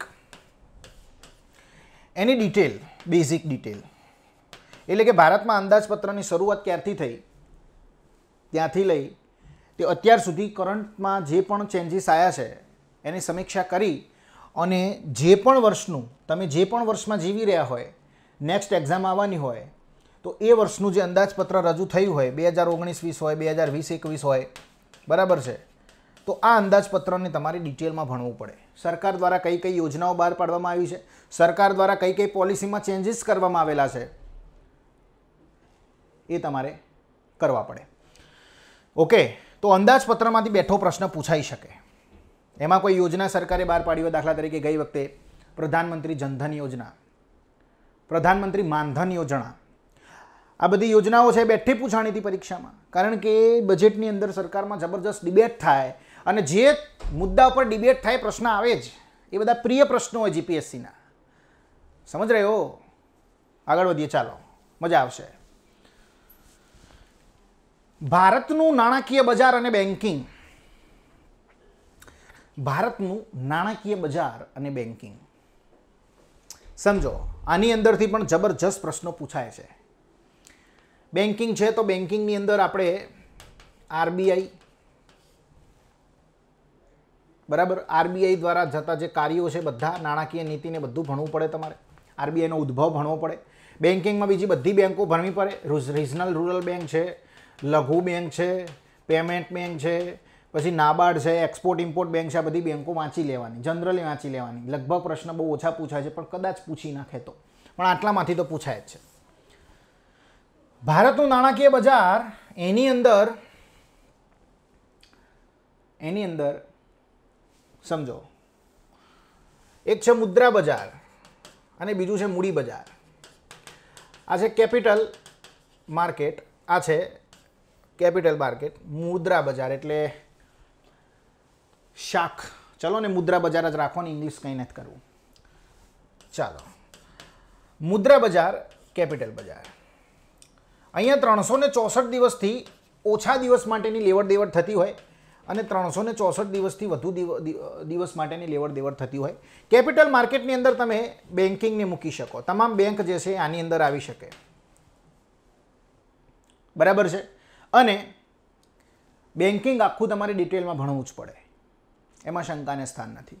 આની અંદર જે છે ટી બિલ ભણવાનું હોય, કેશ મેનેજમેન્ટ બિલ ભણવાનું હોય. ખબર પડે છે? આ બધા જે બિલ છે એ તમારે અહીંયા ભણવા પડે. કોણ બહાર પાડે છે, એની જે કહેવાય ને એના વિશેષતાઓ શું છે, એના મુદ્દાઓ, એના રિલેટેડ, એ ભણવા પડે તમારે. બેન્કિંગ ચાલુ કરો તો બેન્કિંગની અંદર નાણાકીય નીતિ, priority sector landing, MCLR, base rate, આ બધું ભણવું પડે. પ્રશ્નો પૂછાય છે અને એમાં વિધાનવાળા આવે તો પૂછાય છે. સમજો, આપણે ચર્ચા કરી મિત્રો ભારતના નાણાકીય બજારની. આગળ વધીએ. જો હવે આ પ્રશ્નો હું તમને નાણાકીય બજાર અને બેન્કિંગ રિલેટેડ પ્રશ્નો થોડાક જોઈએ આપણે, કેવા પૂછાયા છે, કેવી રીતે ચેન્જીસ આવ્યા છે. ભારતીય સ્ટેટ બેંકની રચના કઈ સમિતિની ભલામણ હેઠળ કરવામાં આવી હતી? એનો મતલબ કે સમિતિના પ્રશ્નો પૂછાય છે અને પૂછાતા રહેશે જ. ફેક્ચ્યુઅલ ક્વેશ્ચન પૂછાય છે. સમિતિઓ તો ખાસ જોવાની, સમિતિઓ ખાસ જોવાની. દાખલા તરીકે સ્ટેટ બેંક ઓફ ઇન્ડિયા, આ પ્રશ્ન પૂછાણો છે, જેનું નામ છે એડી ગોરવાલા સમિતિ. લઘુ બેંક અથવા તો લઘુ બેંક અને પેમેન્ટ બેંક, આ બંનેની ઉષા થોરાટ સમિતિ. નાબાર્ડ વર્ષ 1982ની અંદર શિવરમન સમિતિ. પછી રિજનલ રૂરલ બેંક, પ્રાદેશિક ગ્રામીણ બેંક, નરસિંહમન સમિતિ, ઇવન મધ્યસ્થ બેંક આપણી RBI, Hilton young commission, plus માત્ર હિલ્ટન યંગ કમિશને ભલામણ કરી એવું નથી. હિલ્ટન યંગ કમિશને બાબા સાહેબ આંબેડકરની એક બુક હતી એનો આધાર લીધો હતો અને મધ્યસ્થ બેંક ભારતમાં એક હોવી જોઈએ એવી ભલામણ કરી હતી. હું આરબીઆઈ ભણાવીશ એટલે કહીશ તમને એકદમ ડિટેલમાં, ગેરંટી છે. બુક શોધી લેવાની છૂટ છે. હું આરબીઆઈના ડેમો લેક્ચર મૂકીશ. સેન્ટ્રલની બુકો પણ શોધી લેવાની છૂટ છે. તમને એ કન્ટેન્ટ નહીં મળે. એનું કારણ છે કારણ કે એ કન્ટેન્ટ સીધો જ આરબીઆઈની વેબસાઇટ પરથી જ આપણે લીધેલો હોય, આરબીઆઈ એક્ટમાંથી લીધેલો હોય, આરબીઆઈ રેગ્યુલેશન એક્ટમાંથી લીધેલો હોય. રેગ્યુલેશન એક્ટમાં પણ આરબીઆઈ એક્ટમાં પણ કેટલાક સુધારા છે એ પણ જાણવા પડશે આપણે. હિલ્ટન યંગ કમિશન સિવાય પણ બેન્કિંગ ઇન્વેસ્ટિગેશન સમિતિ 1930ની અંદર રચના થઈ હતી, જેને પોતાનો રિપોર્ટ 1931માં આપ્યો. ભારતીય બેન્કિંગ તપાસ સમિતિ, આની પણ રચના થઈ હતી. આ બંને જે ભલામણ કરી, આ બંનેની ભલામણને આધીન વર્ષ 1934માં તત્કાલીન સાંસદ હતી અને વિધાનસભા કહેવાતું, એમાંથી એક કાયદો પસાર થયો, આરબીઆઈ એક્ટ કયો અથવા તો કાયદા ઉપર લખેલું હતું સેન્ટ્રલ બેન્કિંગ અધિનિયમ 1934, અને 1935ની અંદર આ બેંકની સ્થાપના થઈ. તો એકચ્યુઅલીની અંદર હિલ્ટન યંગ કમિશન અને બેન્કિંગ તપાસ સમિતિ આ બંનેનો ફાળો છે આરબીઆઈની સ્થાપના કરવામાં. અને આરબીઆઈની સ્થાપનાનો મૂળ શ્રેય કોને જાય? ઓપ્શનમાં હોય સરદાર પટેલ સાહેબ, ડૉક્ટર ભીમરાવ આંબેડકર, ગાંધીજી. તો ડૉક્ટર ભીમરાવ આંબેડકરને આરબીઆઈની સ્થાપનાનો મૂળ શ્રેય જાય છે. તો આ કંઈક વાત થઈ આપણે સ્ટેટ બેંકની રચના કઈ સમિતિની ભલામણથી કરવામાં આવી હતી એની આપણે ચર્ચા કરી. આગળ વધીએ. જવાબ છે એડી ગોરવાલા સમિતિ. ચાલો સમજો. બીજો એક પ્રશ્ન છે, રતન વટલ સમિતિ નીચેના પૈકી શેના માટે નીમવામાં આવી હતી? જો આ સમિતિનો જ પ્રશ્ન ફરીથી આવ્યો 2017ની પરીક્ષામાં હતો. ડિજિટલ ચૂકવણીઓ માટે. યાદ રાખજો. ભારતીય મુદ્રા પ્રણાલીની નીચે પૈકી કઈ પદ્ધતિ ઉપર આધારિત છે? જો હવે પ્રશ્નની એવી પેટર્ન ચેન્જ કરી છે ને કે લગભગ ગુજરાતની મોસ્ટલી બુકોની અંદર આ જે પદ્ધતિ છે કે ભારતની મુદ્રા પ્રણાલી એ કઈ પદ્ધતિ ઉપર આધારિત છે, આ જે પદ્ધતિઓ આપી છે ને, આ પદ્ધતિઓના નામ ગુજરાતની મને નથી લાગતું કે કોઈ બુકમાં હોય, કારણ કે મેં રીડ કરી છે, મને ખબર છે, અને તમે પણ કદાચ ક્યાંય જોયું હોય તો મને કહેજો. નામ વાંચો. સુવર્ણ પ્રારક્ષણ પદ્ધતિ. નામ વાંચવાનું જ મન ના થાય, ભયાનક નામ લખ્યા છે. સમજીએ. જીવનમાં 3 પ્રકારની પદ્ધતિઓ ઉપલબ્ધ છે અને હતી અને રહેશે. 3 પ્રકારની પદ્ધતિઓ ભારતીય મુદ્રા પ્રણાલી નહીં, વિશ્વની અંદર ઉપલબ્ધ છે જનરલી, સામાન્યતઃ. આનો મતલબ શું છે? આ પહેલાં તો મુદ્રા પ્રણાલી, એનો મતલબ શું તમે બધા જાણો છો. હું આરબીઆઈના ઉદાહરણથી સમજાવું છું કે આરબીઆઈ જે છે એક ઇશ્યુઇંગ એજન્સી તરીકે કાર્ય કરે છે. ઇશ્યુઇંગ એજન્સી તરીકે કાર્ય કરવું એનો મતલબ શું થાય કે આરબીઆઈ જે છે એ ચલણ બહાર પાડે છે, 2 રૂપિયા કે તેથી વધુનું. કારણ કે 1 રૂપિયાની નોટ અને તમામ સિક્કા એ તો કોણ બહાર પાડે છે? તો કે ભાઈ ભારતના નાણાં મંત્રાલય અંતર્ગત આવતો આર્થિક બાબતોનો વિભાગ. આખું યાદ રાખવાનું, માત્ર નાણાં મંત્રાલય નહીં, નાણાં મંત્રાલય અંતર્ગત ઘણા બધા વિભાગ આવે. નાણાં મંત્રાલય અંતર્ગત આવતો આર્થિક બાબતોનો વિભાગ એ શું કરે છે? રૂપિયાની નોટ અને સિક્કા બહાર પાડે છે, ચલણી. એનું આપણે હાલ કંઈ મહત્વ નથી. એની ઉપર નાણાં સચિવની સહી હોય, આની પર આરબીઆઈના ગવર્નરની સહી હોય. 2 રૂપિયાની નોટ અથવા તો એનાથી વધુનું જે ચલણ બહાર પાડે છે એની વાત છે. તો ઇશ્યુઇંગ એજન્સી તરીકે આરબીઆઈ જે છે ને એ કામ કરે છે. અને જનરલી તમામ દેશોની જે મધ્યસ્થ બેન્કો હોય એ સરકારને આધીન રહી અને પૈસા છાપવાનું કામ કરતી હોય છે. તો આરબીઆઈ પૈસા છાપવા હોય, આરબીઆઈ જોડે મશીન છે, એને પૈસા નવા છાપવા હોય, માર્કેટમાં પૈસા મૂકવા હોય, તો એને આ પદ્ધતિને ફોલો કરવી પડે. ભારતમાં વર્તમાનમાં લઘુત્તમ પ્રારક્ષણ પદ્ધતિ જે છે અમલમાં છે. લઘુત્તમ પ્રારક્ષણ પદ્ધતિ, એને હિન્દીમાં પ્રારક્ષણ શબ્દ લખ્યો છે, ઇંગ્લિશ કરીએ આપણે મિનિમમ રિઝર્વ. સમજીએ. 3 વસ્તુ સમજાવીશ, સમજાવવા માટે તો આવ્યો છું. ખબર પડે? મિનિમમ રિઝર્વ સિસ્ટમ એ ભારતમાં અત્યારે લાગુ છે, એટલે કે ન્યૂનતમ, ગુજરાતી કરું છું, આરક્ષણ પ્રણાલી આ ગુજરાતમાં વર્ષ 1957 થી લાગુ છે. વર્ષ 1957 થી લાગુ છે. સમજો, આ પ્રણાલીને આરબીઆઈએ ફોલો કરવી જોઈએ જ્યારે પણ એને નોટો છાપવી હોય ત્યારે. પણ હવે આ પ્રણાલીનું કોઈ મહત્વ રહ્યું નથી. કેમ નહીં રહ્યું સમજીએ. પેપર સોલ્વ કરાવું છું તો ધીરે ધીરે થોડા કન્સેપ્ટ પણ સમજતા જઈએ. સમજો, વિશ્વમાં 3 પ્રકારની પ્રણાલીઓ જનરલી જોવા મળે છે. સુવર્ણ એને ગુજરાતી કરવામાં ભૂલ થઈ છે. પૂર્ણ આરક્ષણ પદ્ધતિ, એક આ જોવા મળે છે. પૂર્ણ આરક્ષણ પદ્ધતિમાં શું હોય કે કોઈ પણ દેશની બેંક હોય અથવા તો સરકાર હોય, જે પણના હાથમાં ઓથોરિટી હોય પૈસા છાપવા માટેની, અને એને જો પૂર્ણ આરક્ષણ પદ્ધતિ અપનાવી હોય અને એને રૂપિયા છાપવા છે તો એને પૂર્ણ આરક્ષણ, એનો મતલબ કે એને 100 રૂપિયા છાપવા હોય ને તો એની બેંકમાં, એની જે રિઝર્વ બેંક છે, એની જે મધ્યસ્થ બેંક છે, એ બેંકમાં એને 100 રૂપિયાના મૂલ્યનું સોનું રિઝર્વ રાખવું પડશે, મૂકવું પડશે. એને 100 રૂપિયા પ્રિન્ટ કરવા છે તો સામે 100 રૂપિયાના મૂલ્યનું સોનું, જે પણ 2 તોલા, 1 તોલા, અડધો તોલો, 0.1 તોલો, જેટલા તોલા થતું એ મૂકી દેવાનું. તોલો એટલે અમારી બાજુ મહેસાણામાં હોનું લેવા જો ને એને તોલો કહેવાય. ખબર પડી? 1 તોલો એટલે 10 ગ્રામ. 1 તોલો સોનું એટલે 10 ગ્રામ. 1 રૂપિયાનો સિક્કો આવે ને સ્ટીલનો, એને મૂકો ને એટલે એનું એટલા ભારનું થાય. આઈડિયા આવે છે? સમજ રહ્યો? ચાલો, તો આ થઈ પૂર્ણ આરક્ષણ પદ્ધતિ કે 100 રૂપિયાની નોટ છાપવી છે તો સામે 100 રૂપિયાનું તમારે સોનું એ તમારી મધ્યસ્થ બેંકમાં જમા કરાવવું પડે. એટલે ઇન શોર્ટ, ભલે એ મધ્યસ્થ બેંક પણ છાપતી હોય તો એને પણ પોતે 100 રૂપિયાનું ઇજ્જતથી સાઈડમાં મૂકી દેવાના. ચલો, આ સોનું સાઈડમાં કર્યું, 5 લાખનું સોનું મૂક્યું તો 5 લાખ રૂપિયાની નોટો છાપી શકે. એક આ પદ્ધતિ વિશ્વમાં જોવા મળે છે, જેને ભારતે અત્યાર સુધીમાં અપનાવી નથી. ભારતે આ પદ્ધતિ ક્યારે અપનાવી હતી? પ્રશ્ન એવો પણ પૂછે. હવે પ્રશ્ન એવો બને કે નિમ્નલિખિત કઈ મુદ્રા પ્રણાલીને ભારતે અત્યાર સુધીમાં અપનાવી નથી? ઓપ્શનમાં હોય પૂર્ણ આરક્ષણ પદ્ધતિ, પ્રમાણસર આરક્ષણ પદ્ધતિ, લઘુત્તમ આરક્ષણ પદ્ધતિ કે ઉપર પૈકી એક પણ નહીં, અથવા તો તમામ અપનાવેલ છે.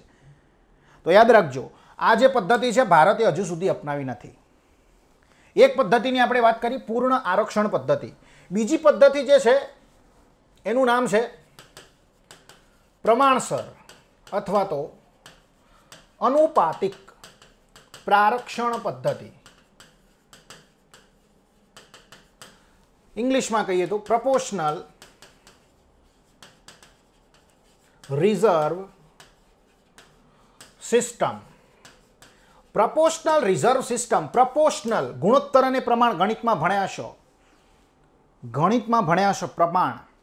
એટલે આમાં કંઈક એવું છે કે જે તે બેંકની, જે તે દેશની મધ્યસ્થ બેંક છે, એને જેટલા પણ નાણાં છાપવા છે, દાખલા તરીકે 100 રૂપિયા છાપવા હોય, એને 100 રૂપિયા છાપવા હોય તો એ 100 રૂપિયાના 40%, એટલે કે એને 40 રૂપિયા રિઝર્વ તરીકે મૂકી દેવા પડશે,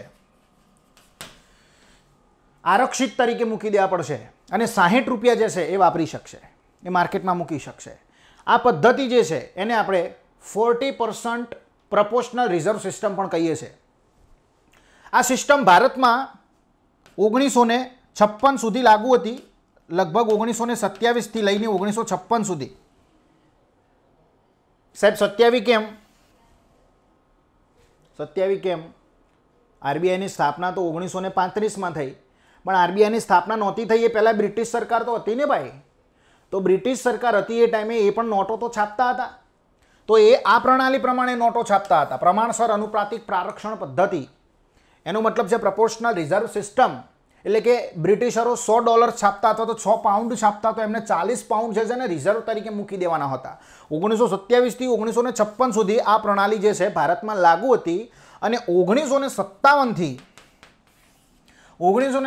થી આ પ્રણાલી આપણે લઘુત્તમ પ્રારક્ષણ પ્રણાલી જે છે ભારતમાં લાગુ છે.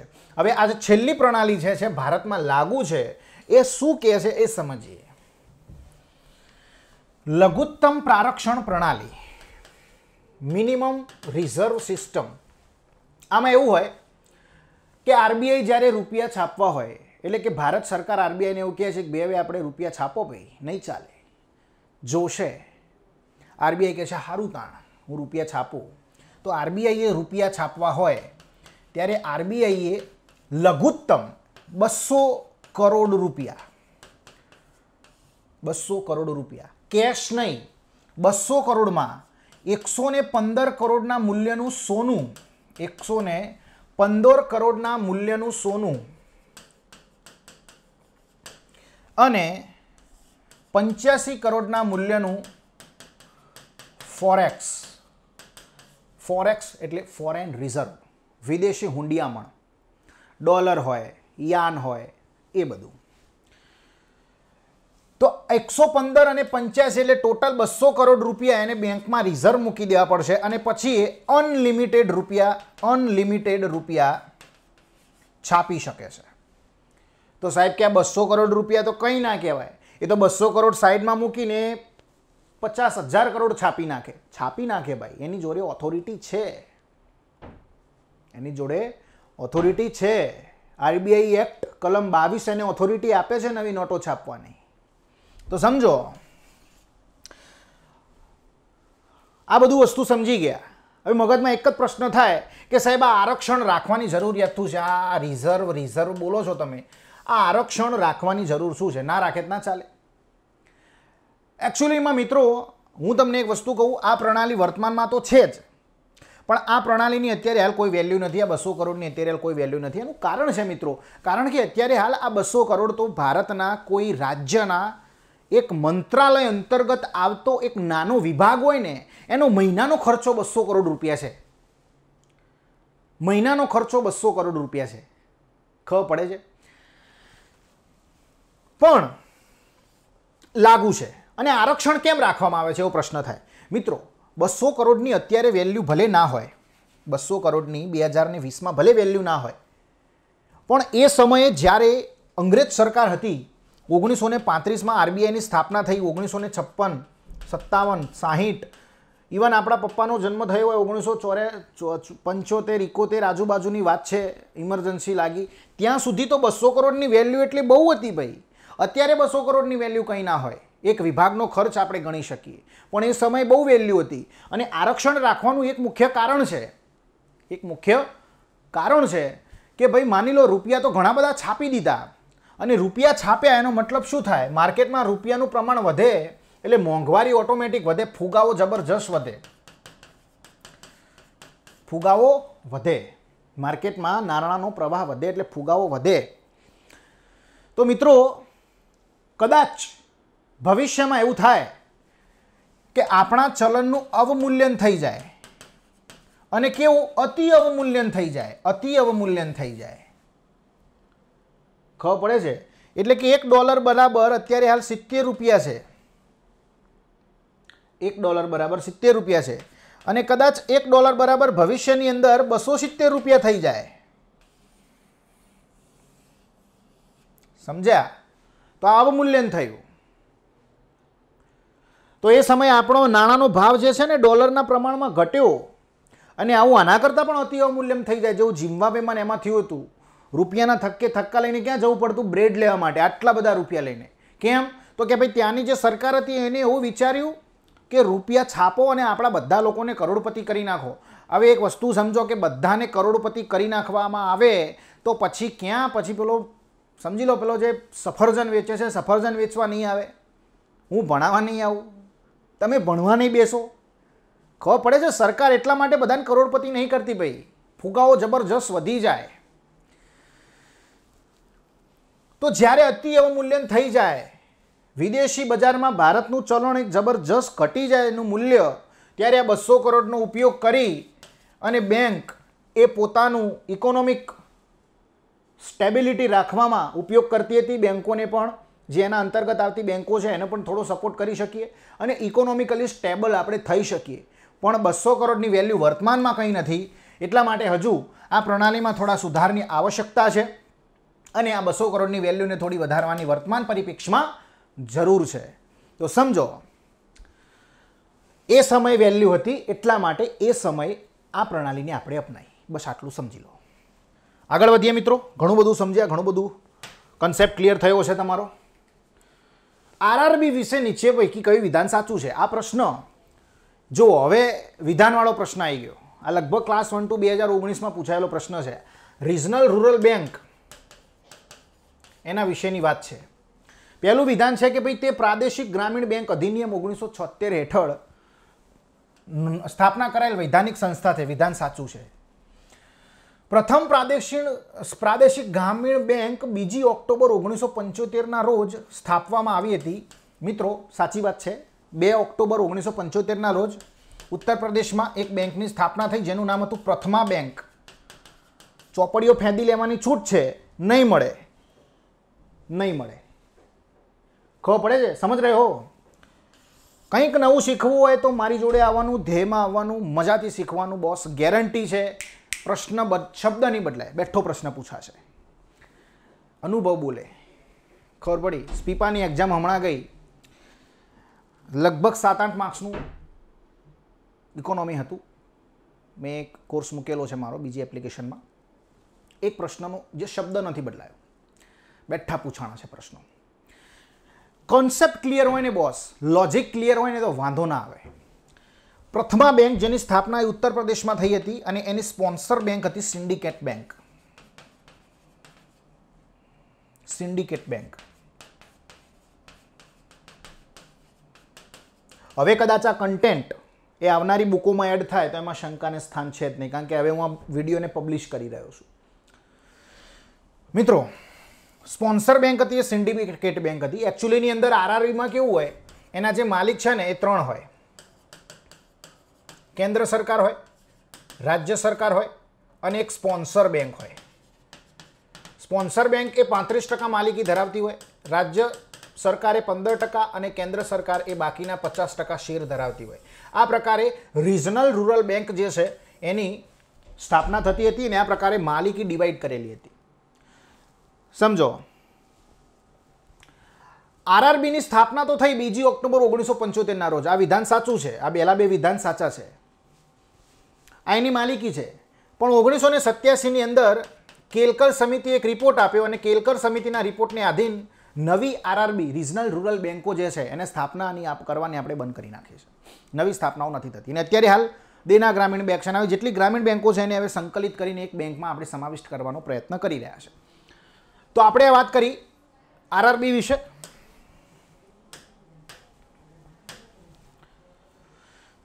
ત્રીજું જે મુદ્દો છે એ છે આરઆરબીએ વાણિજ્યિક બેંકોની સમકક્ષ અગ્રતાના ક્ષેત્રને ધિરાણને અનુસરવા પડે છે. આ શબ્દો જ તમને બધા ભારે ભારે લાગે છે. અગ્રતાના ક્ષેત્ર એટલે એકચ્યુઅલીની અંદર અહીં આગળ પીએસએલની વાત કરવામાં આવી છે, જેનું નામ છે priority sector landing.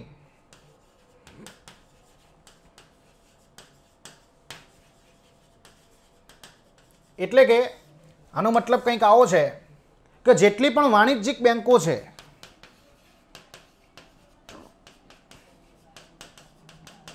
Plus RRB, આ બધાને પીએસએલ મેન્ટેન કરવો પડે. પીએસએલનો મતલબ કંઈક એવો થાય કે બેંકની જોડે જે લોનેબલ અમાઉન્ટ હોય, લોનેબલ અમાઉન્ટ એટલો મતલબ કે તમે 100 રૂપિયા બેંકમાં મૂકો છો તો તમે ભણ્યા છો એસએલઆર, સીઆરઆર, એ પ્રમાણે કેટલાક રૂપિયા એ 100 રૂપિયામાંથી આરક્ષિત થઈ જાય છે. એટલે કે બેંકે સાઈડમાં મૂકી દેવાના હોય છે.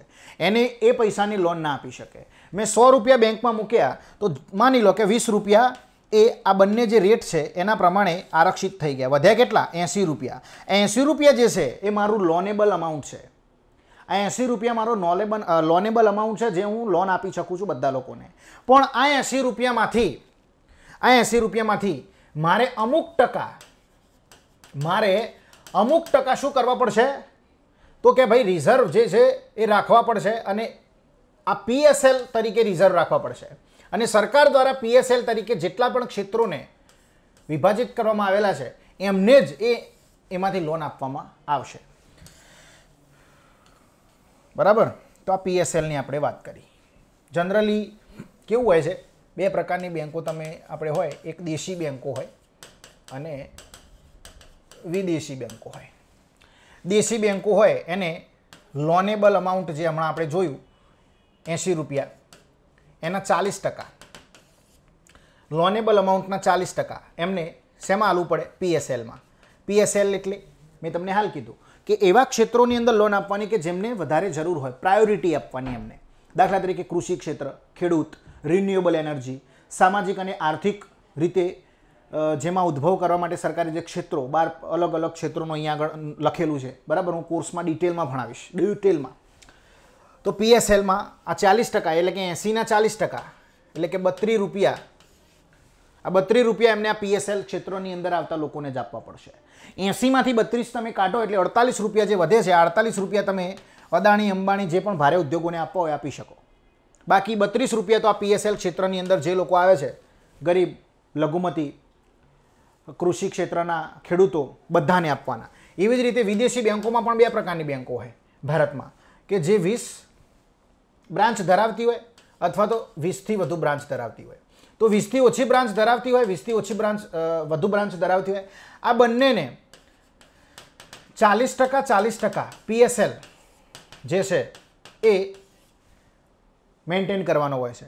તમારી બુકની અંદર તમે જોઈ શકો છો 20થી ઓછી બ્રાન્ચ ધરાવતી જે વિદેશી બેંકો છે એમાં પણ અહીંયા 40ની જગ્યાએ હજુ 32% લખેલો છે, સુધાર્યો નથી. પણ RBIની વેબસાઇટ પર તમે જઈને જોઈ શકો છો 40% PSLની જોગવાઈ જે છે લખેલી છે, બરાબર. એનો મતલબ કે 20થી ઓછી બ્રાન્ચ ધરાવતી વિદેશી બેંકોને 40% PSL મેન્ટેન કરવો પડશે. આ આંકડો હજુ સુધાર્યો નથી.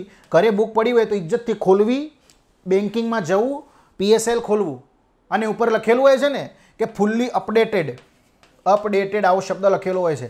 આ અપડેટેડ જે છે એ કેટલી અપડેટ થઈ એ જોઈ લેવું. સમજ રહ્યો? અને પછી ફોન કરવાનું, સાહેબ આમાં અપડેટ કેમ નહીં થઈ? આપણે કોઈનું ખોદતા નહીં, પણ જે વસ્તુ અપડેટ કરવી જરૂરી છે, કાલ ઉઠીને પ્રશ્ન પૂછાઈ જાય તો છોકરા, વિદ્યાર્થીનો એક માર્ક્સ ખોટો પડે, ભાઈ ના ચાલે. કેળવણીનો મતલબ માત્ર મેળવણી ના જ હોઈ શકે. એક વસ્તુ સમજવાનું, ગાંધીજીનું આ સ્ટેટમેન્ટ છે. કેળવણીનો મતલબ માત્ર મેળવણી ન જ હોઈ શકે. થોડી નૈતિકતાથી ચાલવું પડે બધા લોકોને. તો આપણે આ વાત કરી RRB વિશે, ઘણી બધી ચર્ચા કરી. આગળ વધીએ મિત્રો. રાષ્ટ્રીય આવક. મિત્રો, રાષ્ટ્રીય આવકમાંથી જનરલી 1-2 માર્ક્સના પ્રશ્નો પૂછાતા હોય છે, બરાબર છે. એમાં તમારે GDP, GNP, NNP, બરાબર છે, આ બધા મુદ્દાઓને ખાસ જોવાના છે. અને એની અંદર પણ એના કન્સેપ્ટને ખાસ સમજવાના છે કે કઈ વસ્તુનો શેમાં સમાવેશ થાય. દાખલા તરીકે આપણે GDPની વાત કરીએ તો GDPની અંદર ભારતની આર્થિક સીમા કઈ છે એને સમજવી ખાસ જરૂરી છે, કારણ કે GDPમાં સીમા જ મહત્વની છે. ખબર પડે છે? ચાઇનાની કંપની ભારતની સીમામાં આવી, ગુજરાતમાં, સાણંદમાં આવી અને કોઈ પણ પ્રકારનું પ્રોડક્શન કરે છે તો એને GDPમાં આપણે ગણીશું, કારણ કે એ ભલે ચાઇનાની કંપનીઓ ભારતમાં આવી છે. તો આ બધા કન્સેપ્ટ તમારે અહીંયા આગળ સમજવા જરૂરી છે. ઓકે, GDP, GNP આ બધું શું છે? તો રાષ્ટ્રીય આવકના ખ્યાલ જ છે. GDP પણ એક પ્રકારની રાષ્ટ્રીય આવક છે, GNP પણ આ બધી રાષ્ટ્રીય આવક છે, બરાબર. પણ આપણે ભારતમાં આદર્શ તરીકે રાષ્ટ્રીય આવકની ગણતરી એ NNPને કરીએ છીએ, net national product. Net national પ્રોડક્ટને ભારતની રાષ્ટ્રીય આવક તરીકે આપણે ગણીએ છીએ, યાદ રાખજો. આમાંથી 2017માં 1 માર્ક્સ, 2018માં 3 માર્ક્સ, 2019માં 2 માર્ક્સ, DYSO 2018માં 0 માર્ક્સ અને 2019માં 1 માર્ક અને PIમાં 0 માર્ક્સ. ઇન શોર્ટ, એકાદ માર્ક્સનો પ્રશ્ન આમાંથી આવતો હોય છે, કભી કભી આ જાતે, બરાબર. તો તૈયાર કરીને જવું પડે. ગરીબી, બેરોજગારી અને ફુગાવો. આમાં ગરીબીમાંથી બહુ ઓછા પ્રશ્નો પૂછાયા છે, બહુ ઓછા પ્રશ્નો. એમાં બેરોજગારી અને ફુગાવામાંથી બહુ પ્રશ્નો પૂછાયા છે. આ બે ટોપિક, ઇવન ગરીબી જે છે એને એક સમય તમે વાંચવાની તો છે, પણ એને પ્રાયોરિટીની અંદર આ બેને રાખવાના. આ બે કમ્પ્લીટ થાય પછી ટાઈમ હોય તો ગરીબી વાંચવાનું. અને આમાં ખાસ કરીને સમિતિઓ વાંચી લેવાની, બહુ થઈ ગઈ, ઇનફ છે. કઈ સમિતિએ શું ભલામણ કરી એ ખાસ વાંચવાનું. બેરોજગારી અને ફુગાવો, આ બંનેમાંથી જબરજસ્ત પ્રશ્ન પૂછાયા છે. એમાં ખાસ કરીને સૌથી વધુ ફુગાવામાંથી પૂછાયા છે. ફુગાવામાં પણ CPI, WPIના પ્રશ્નો વારંવાર પૂછાતા રહે છે. અલ્ટરનેટ એક પ્રશ્નો પડે છે. આટલી કથા કરી એટલે એક વસ્તુ તો સમજમાં આવવી જ જોઈએ કે ઇકોનોમીમાં 4 થી 5 ટોપિક એવા હોય ને જે કરીને જ્યાં હોય ને તો ઇજ્જતથી 15 થી 20 માર્ક્સ તો રમતા રમતા મળી જ જાય. હમણાં જોયું જાહેર વિત્ત વ્યવસ્થા, બેન્કિંગ, ખબર પડી, આયોજન, આવા 5-6 ટોપિક એવા છે કે જેમાંથી અલ્ટરનેટ પ્રશ્ન પડે છે. સમજ્યા? શું કામ એને ડિટેલમાં ના ક્લિયર કરી નાખીએ?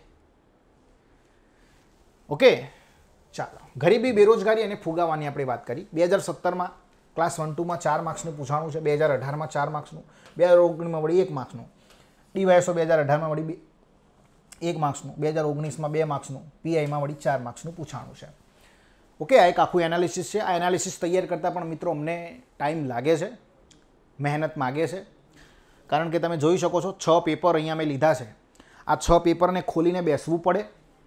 6 પેપરમાં આ ટોપિક જે છે, પર્ટિક્યુલર ટોપિકમાંથી કયો પ્રશ્ન પૂછાણો એને આમ જોવું પડે, લખવું પડે, આ પેપર ચેક કરવું પડે, આ પેપર એમ કરતાં અમને પણ મહેનત લાગે છે.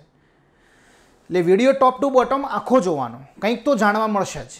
ઓકે, ચાલો.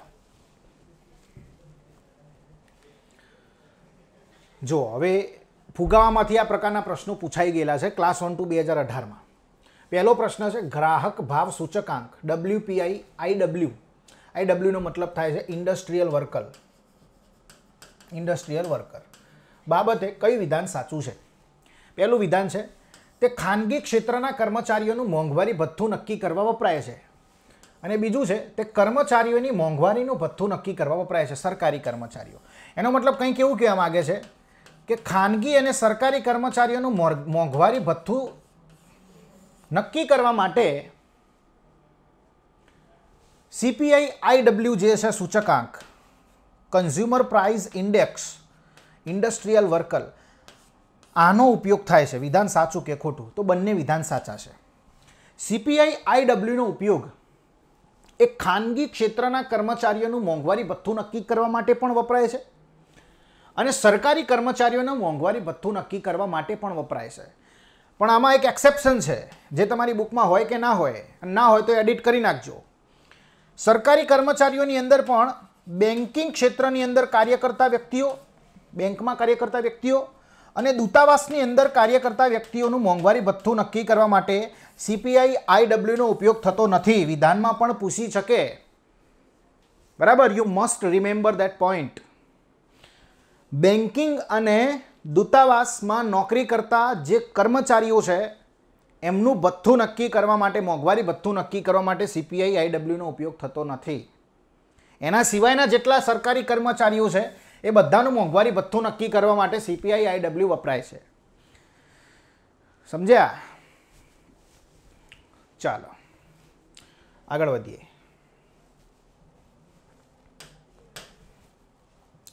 એનો મતલબ કે બંને સાચા છે, ઓપ્શન બી આપણો જવાબ છે. બીજો પ્રશ્ન છે, એમાંથી જ આવ્યો છે, CPI IW ને એની જ વાત છે.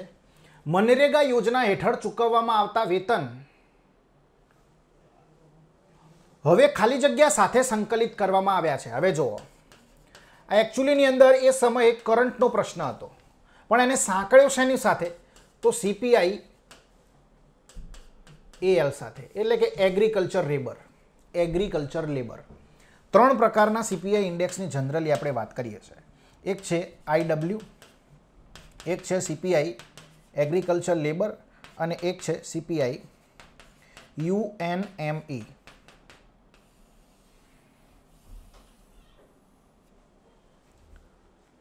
Non manual employ, urban non manual employ એવુંનું નામ છે. ખાનગી અને સરકારી કર્મચારીઓના મોંઘવારી ભથ્થા નક્કી કરવા માટે વપરાય, સિવાય કે બેન્કિંગ અને દૂતાવાસમાં કાર્ય કરતા વ્યક્તિઓ. આનો બીજો પણ ઉપયોગ થાય છે જ્યારે આપણો જે પગાર આયોગ છે, વેતન આયોગ, એ જ્યારે પગાર વધારવાનો હોય ત્યારે પુનઃ મૂલ્યાંકન જ્યારે કરે છે, સર્વે કરે છે, ત્યારે પણ એ CPI IW નો ઉપયોગ કરે છે. CPI AL એટલે કે કૃષિ મજૂરોનું જે ભથ્થું નક્કી કરવાનું હોય છે દરેક રાજ્યની અંદર, એ CPI એગ્રીકલ્ચર લેબરના ઇન્ડેક્સને આધારે થાય છે. અને હવે મનરેગાના જે મજૂરો છે, મનરેગાના જે લેબર છે, એમનું પગાર ભથ્થું પણ આની આધારે નક્કી થશે. અને આ જે છે UNME, નોન મેન્યુઅલ એમ્પ્લોય, આ શેના માટે વપરાય? તો કે ભાઈ વિદેશની જે કંપનીઓ છે અને ભારતની અંદર છે, વિદેશની જે કંપનીઓ ભારતની અંદર છે એની અંદર કાર્ય કરતા જે વ્યક્તિઓ છે, એટલે કે એમએનસી કંપનીઓ જે છે, મલ્ટીનેશનલ કંપનીઓ, એ કંપનીઓની અંદર કામ કરતા જે વ્યક્તિઓ છે એમના મોંઘવારી ભથ્થા નક્કી કરવા માટે CPI UNMEનો ઉપયોગ થાય છે, યાદ રાખજો. ઓકે, તો આપણે આ વાત કરી CPI IWની. ત્રીજો પ્રશ્ન છે WPIના સંદર્ભમાં નીચે આપેલ વિધાનોમાંથી કયું ખરું છે? પહેલું વિધાન, WPIનું આધાર વર્ષ 2004થી 2004-05થી સુધારી 2011-12 કરવામાં આવ્યું. મિત્રો, ડૉક્ટર સૌમિત્રી ચૌધરીની એક અધ્યક્ષતામાં એક સમિતિની રચના થઈ હતી અને ડૉક્ટર સૌમિત્રી ચૌધરીની અધ્યક્ષતાવાળી સમિતિને ભલામણને આધારે WPIનું જે વર્ષ છે 2004થી બદલી 2011-12 કરવામાં આવ્યું છે. વિધાન સાચું છે. બીજું વિધાન છે સુધારેલ વસ્તુઓના WPI બે મુખ્ય જૂથો, પ્રાથમિક જૂથો અને ઉત્પાદિત વસ્તુઓનો સમાવેશ જારી રાખશે. ઇન શોર્ટ, આમાં પ્રાથમિક વસ્તુઓ અને ઉત્પાદિત વસ્તુઓ એકલી નથી, એના સિવાય પણ એક ઈંધણ કંઈને ઉમેરવામાં કંઈક આવ્યું છે. એનો મતલબ કે બીજું વિધાન ખોટું છે. ત્રીજું વિધાન છે રાજકોષીય નીતિની અસર દૂર કરવા માટે WPIની નવી શ્રેણી જે છે એના સંકલન માટે વપરાતા ભાવમાં અપ્રત્યક્ષ કર એટલે ઇનડાયરેક્ટ ટેક્સ જે છે એનો સમાવેશ કરવામાં આવ્યો નથી. એકચ્યુઅલીની અંદર આની એક આખી નવી શ્રેણી આવી છે WPIની, એનામાં ઘણા બધા સુધારા થયા છે. એમાં ઇનડાયરેક્ટ ટેક્સનો સમાવેશ કરવામાં આવ્યો નથી. એકચ્યુઅલીની અંદર પહેલાં કેવું હતું કે અહીંયા વસ્તુ બનીને ક્યાં જાય? માર્કેટમાં જાય. હોલસેલ વસ્તુની વાત છે, હોલસેલ પ્રાઇસ ઇન્ડેક્સ, એટલે કે હોલસેલ માર્કેટમાં જે વસ્તુઓનો વધારો ઘટાડો થતો હોય છે મોંઘવારીને માપવા માટેનો સૂચકાંક છે. વસ્તુ જ્યારે બનીને માર્કેટમાં જાય ત્યારે માર્કેટમાં એ વસ્તુ આવે તો એની પર એક તો ટેક્સ લાગે, GST લાગે કે કોઈ બી અપ્રત્યક્ષ ટેક્સ લાગે એની પર. આ કાપડ છે મારું, અહીંયા બન્યું, માર્કેટમાં આવ્યું તો એની પર શું લાગશે? GST અથવા તો કોઈ બી ટેક્સ તો લાગશે જ. બીજો પરિવહન પણ ખર્ચ પણ લાગશે, તો પરિવહન ખર્ચ અને GST એમાં ઉમેરાય છે. પણ આ જે નવી રચના આવી છે એમાં આને બાદ કરવામાં આવ્યો છે. અને BN ગોલદાર સમિતિ જે છે, BN ગોલદાર સમિતિ દ્વારા ભલામણ કરવામાં આવી છે PPI index, producer price index. WPIની જગ્યાએ હવે પ્રોડ્યુસર પ્રાઇસ ઇન્ડેક્સ લાવવાની BN ગોલદાર સમિતિ અને અભિજીત સેનની સમિતિ જે છે એ બંને PPIનું સમર્થન કર્યું છે અને નવો હવે WPIની જગ્યાએ PPI લાવવાની સરકાર વિચારણા કરી રહી છે. જ્યારે માર્કેટમાં આવશે આપણે ભણીશું, બરાબર? તો આ બધું ભણવું પડે ભાઈ. આ ભણો તારે માર્ક આવે અને પાસ થવાય. માત્ર વિચારવાથી સફળ નથી થવાતું, ડેડિકેટેડ મહેનત કરવી પડે છે. સમજ રહે હો? ચાલો આગળ વધીએ. એનો મતલબ કે પહેલું ને ત્રીજું આમાં સાચું છે. ઓપ્શન બી આપણો સાચો છે. આગળ વધીએ. હવે જુઓ, હું તમને જે કહું છું કરંટ કેવી રીતે એને કહેવાનો મતલબ કે વર્તમાનમાં એને કોરિલેટ કરવાનું, તો હમણાં 2 કે 3 દિવસ પહેલાંના જ ન્યૂઝ છે કે બેઝ યર શિફ્ટેડ ટુ 2016 નો ચેન્જીસ ઇન ડિયરનેસ એલાઉન્સ, એટલે કે મોંઘવારીના ભથ્થામાં કોઈ બદલાવ નથી આવ્યો. પણ જે CPI IW છે, આ પ્રશ્ન જે છે એ આવનારી GPSCની કોઈ બી એક્ઝામમાં પૂછાવાની 100% સંભાવના છે. તમને કહી દઉં, CPI IW જે છે એનું આધાર વર્ષ 2001 હતું, એ હવે બદલીને સરકાર 2016 કરે છે. યાદ રાખજો, 2016 કરે છે, યાદ રાખજો.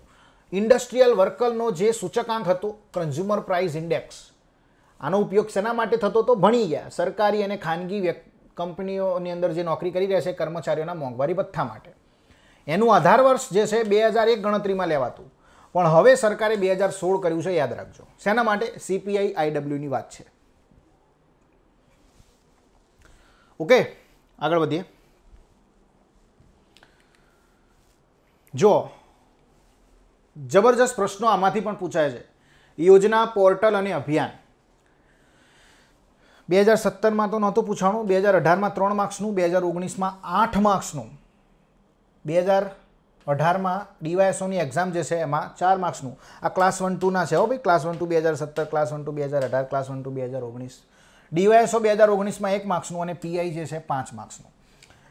મિત્રો યોજના પોર્ટલ અને અભિયાનની અંદર જો તમને વાત કરું તો તમારે કરંટમાં ચર્ચામાં હોય એ તો વાંચવાના જ છે, પ્લસ બજેટમાં જે યોજનાઓ આવે છે એને ખાસ વાંચવી પડશે, પ્લસ જે પણ યોજનાઓ કૃષિ ક્ષેત્ર, ઔદ્યોગિક ક્ષેત્ર અને સેવા ક્ષેત્રને લગતી છે એ પણ વાંચવી પડશે. અને આ બધી જ યોજનાઓ જે છે એને કમ્બાઈન કરી અને અહીંયા પ્રશ્નોને બનાવ્યા છે. કોઈ પોર્ટલ લોન્ચ કર્યું હોય, કોઈ મંત્રાલય, કોઈ એપ્લિકેશન લોન્ચ કર્યું હોય, કોઈ અભિયાન લોન્ચ કર્યું હોય તો એના પ્રશ્નો સતત પૂછાતા રહેશે. તો એ તો આપણે છોડવાનું છે જ નહીં. યોજના લોન્ચ થઈ એનો મતલબ આપણે વાંચી જ લેવાની છે. એમાં કૃષિ ક્ષેત્રની હોય તો ખાસ વાંચી લેવાની, એને જતી કરવાની જ નહીં. એમાંથી કેવો પ્રશ્ન બને એ પણ વિચારીને બેસી જવાનું કે આમાં આવો જ પ્રશ્ન બની શકે. ભલે પછી એને ગમે તેવો પૂછે, આપણને આઈડિયા આવી જ જાય કે આ વિધાન ખોટું જ છે, અહીંયા આવું તો ન જ આવે. કોન્ફિડન્સ બિલ્ડઅપ ત્યારે જ થશે જ્યારે તમે પોતે એક પેપર સેટરની રૂપમાં કામ કરશો. બરાબર? ચાલો, વસ્તી ગણતરીમાંથી એવરેજ 1-2 માર્ક્સનો પ્રશ્ન પૂછાતો હોય છે. 2000ની વસ્તી ગણતરી, હવે ટૂંક જ સમયમાં 2011ની વસ્તી ગણતરી પણ હવે આવી જશે. 4-5 મહિનાની અંતર્ગત વસ્તી ગણતરી કરી નાખવાની 2011ની. બરાબર? એફડીઆઈ અને એફપીઆઈ જે છે આમાંથી પણ પ્રશ્નો પૂછાતા હોય છે. 1-8 માર્ક્સનો તો પૂછાય જ છે. જનરલી એક જ પરીક્ષા આવી ગઈ છે, 1-2 પરીક્ષા આવી ગઈ છે જેમાં એફડીઆઈમાંથી પરીક્ષાની પણ 1 માર્કનો પૂછાય છે. બહુ નાનો ટોપિક છે. બરાબર?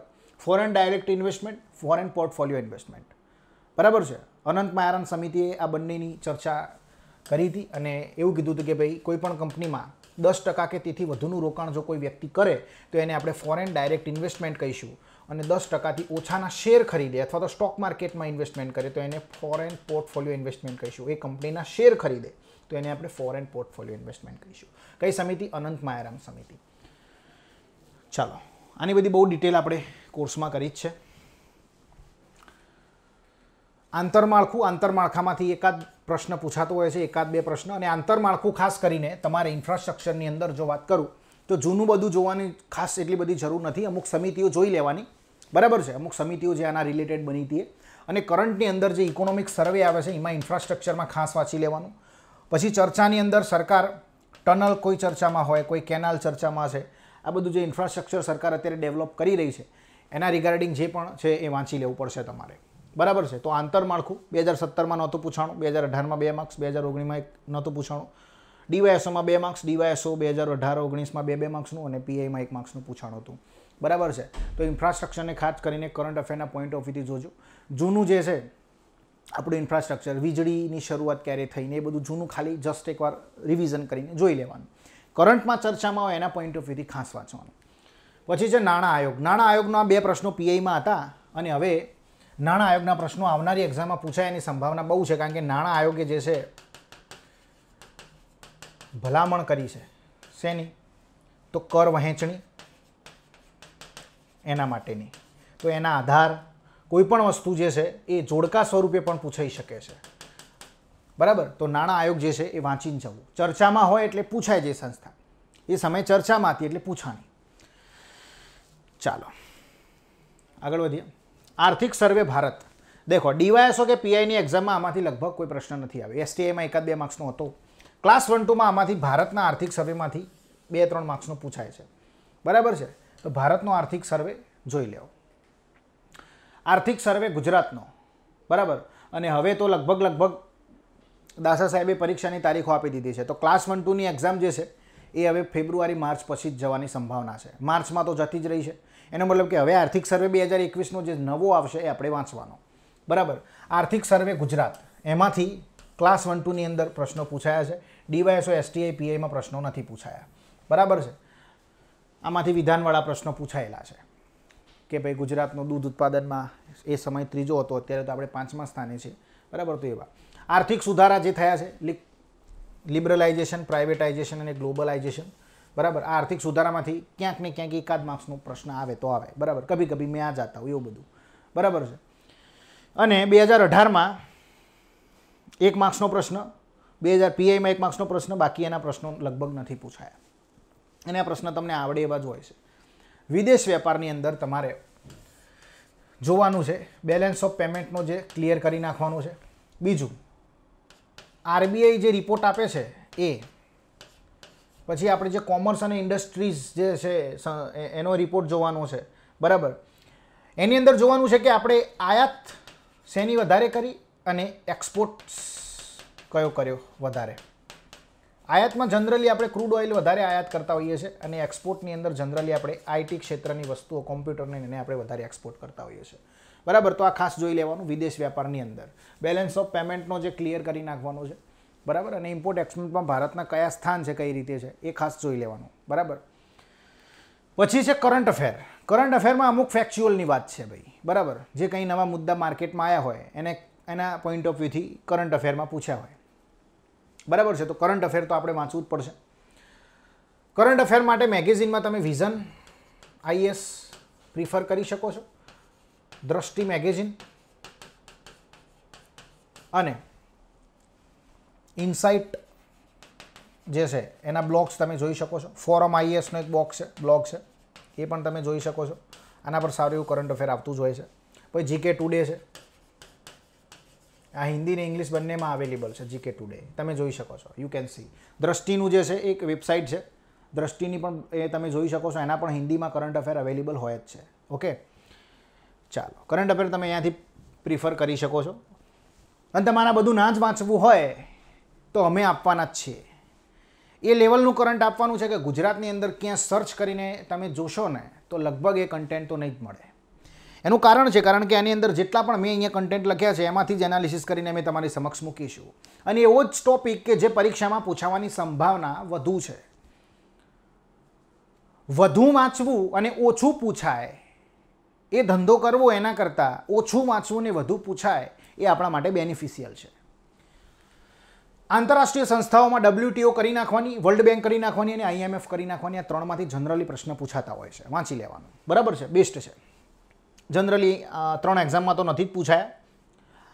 2017ની ક્લાસ 1-2માં 1 માર્ક્સનો હતો, 2000 ડીવાયએસઓમાં 2018માં 1 માર્ક્સનો હતો અને ડીવાયએસઓ 2019માં 2 માર્ક્સનો હતો. પીઆઈમાં નહોતો પ્રશ્ન. તો આ 3 સંસ્થાઓ મેં જસ્ટ તમને કીધી કરી નાખવાની. સૂચકાંક જબરજસ્ત પૂછાયા છે 2018 ને 19ની પરીક્ષામાં. સૂચકાંકમાં જેટલા પણ સૂચકાંકો રિપોર્ટો બહાર આવે છે વાંચી લેવાના. એમાં હ્યુમન ડેવલપમેન્ટ ઇન્ડેક્સ છે, પછી PQLI physical quality life index છે, બરાબર છે. તો જેટલા પણ ઇન્ડેક્સ ચર્ચામાં હોય કરંટમાં એ બધા જ વાંચી લેવાના. હેપીનેસ ઇન્ડેક્સ છે, બરાબર છે. આ બધા જ જે છે એ વાંચી લેવાના, બરાબર છે. ઓકે, સૂચકાંકની વાત કરી. અને ફાઇનલી જે જીપીએસસીની ટીમ જે છે અમારી સાથે કામ કરી રહી છે, બરાબર, એનું ઇન્ટ્રોડક્શન તમને આપવાની મને ઈચ્છા થશે અને હું આપીશ. I would like to introduce my friend Parth Sorathiya sir, જે છેલ્લા 5 વર્ષથી આ ફિલ્ડની અંદર ભૂગોળ, સાંસ્કૃતિક વારસો, બંધારણ અને ગુજરાતની ઘણી બધી એકેડેમીની અંદર એમને તમે જોયા હશે, જાણ્યા હશે. મારા કરતાં પણ ઘણો વધુ અનુભવ ધરાવે છે. હું પોતે છું, બરાબર. છેલ્લા ઘણા વર્ષથી આ ફિલ્ડની અંદર ઘણી સામાજિક સેવાઓમાં સંસ્થા આપી ચૂક્યો છું, સામાજિક સંસ્થાઓમાં સેવા આપી ચૂક્યો છું, બરાબર છે. અને ખાસ કરીને મારો ફેવરેટ વિષય એ આ 3માંથી આ છે. આ તો છે જ, પણ આમાં મને બહુ રસ છે. ટૂંક સમયમાં એ પણ લઈને તમારી સામે આવીશ. Just weight and watch. જોઈએ તો જે જીપીએસસીની અંદર ભૂગોળ, સાંસ્કૃતિક વારસો અને બંધારણ એ પાર્થ સોરઠિયા સર કમ્પ્લીટ કરાવશે ડિટેલની અંદર, ઇન ડેપ્થ. આ 3 subject economics, science and technology and maths and reasoning આને હું ક્લિયર કરાવીશ. આપણે ઇતિહાસ જે છે, ઇતિહાસ સબ્જેક્ટની અંદર આપણે જે સાહેબ છે, બરાબર, ડાયરેક્ટર, નોલેજ પોઈન્ટ એકેડેમીના ડાયરેક્ટર છે, બરાબર, રાજવીરસિંહ ડાભી. 7 વર્ષનો એમને અનુભવ છે, અમારા કરતાં પણ વધુ અનુભવ ધરાવે છે. યુપીએસસી એસ્પિરન્ટ છે અને આધુનિક ભારતનો ઇતિહાસ સાહેબ દ્વારા, રવિરાજ ડાભી સાહેબ દ્વારા તમને કમ્પ્લીટ કરાવવામાં આવશે. મેડમને તમે ઓળખો જ છો, મેડમના ઘણા બધા વિડીયો રેકોર્ડ પણ થઈ ગયા છે, બરાબર. ઇતિહાસ વિષયની અંદર મેડમ જોડે ભણવું એટલે એક નસીબની વાત છે. મેડમ તમને ડિટેલમાં પ્રાચીન ભારત અને મધ્યકાલીન ભારતનો ઇતિહાસ ભણાવશે. 6 વર્ષનો એમને આ ટીચિંગનો એક્સપિરિયન્સ છે. And we are trying our best તમારા માટે અને ધ્યેય જીપીએસસી જે છે એક એવું પ્લેટફોર્મ છે કે જે ગુજરાતની અંદર પ્રથમવાર ક્લાસ 1-2 માત્ર ને માત્ર, બીજી કોઈ જ એક્ઝામ નહીં, કોઈ જ એક્ઝામ ક્લાસ 3ની કોઈ એક્ઝામ નહીં, હું જસ્ટ વાત કરી રહ્યો છું ક્લાસ 1-2, જે લોકોને ઓફિસર બનવાનો એક જનૂન છે, જેને વર્ધી પહેરવાનો એક જનૂન છે, બરાબર, જેને અહીંયા કેળે કારતૂસ લબડાવવાનો એક જનૂન છે, એમાં પણ કેવો 1 સ્ટાર 2 સ્ટાર નહીં, 3 સ્ટારથી વધુ વાઘો એવા જનૂનવાળા ઓફિસરો માટે આ એક અમારી પહેલ છે, જેની અંદર કોર્સ સબ્જેક્ટ વાઇઝ ખાસ કરીને ખાસિયત છે એનિમેશન. દરેક લેક્ચર, હું સાયન્સ ટેકના લેક્ચર પણ મૂકીશ, સાયન્સ ટેકના મેં લેક્ચરની અંદર એનિમેશન સાથે ભણાયું છે. ઓર્બિટ કેવી હોય, કેવી રીતે સૂર્યની આજુબાજુ પૃથ્વી ફરે છે અને આ ઓર્બિટમાં આપણે કેવી રીતે સેટેલાઇટને મૂકીએ છીએ અને સેટેલાઇટ કેવી રીતે આપણા સુધી માહિતી પહોંચાડે છે. ઇવન ઇમેજિનેશન તમારું છે ને ક્લિયર થઈ જશે. એ લેવલનું સાયન્સ ટેક મેં કમ્પ્લીટ કર્યું છે અને મેથ્સ રિઝનિંગ તો સમજી લો મારો દિલ છે, મારું હાર્ટ છે, અને એઝ અ એન્જિનિયર હોવું જ જોઈએ, બરાબર. મળીશું નેક્સ્ટ લેક્ચરમાં. Thank you everyone for listen me. મારી કથા સાંભળવા બદલ તમને thank you, really heart for you, બરાબર. મળીશું નેક્સ્ટ લેક્ચરમાં આપણે ટૂંક જ સમયમાં. Thank you. જય હિન્દ, જય ભારત એન્ડ જય ગરવી ગુજરાત.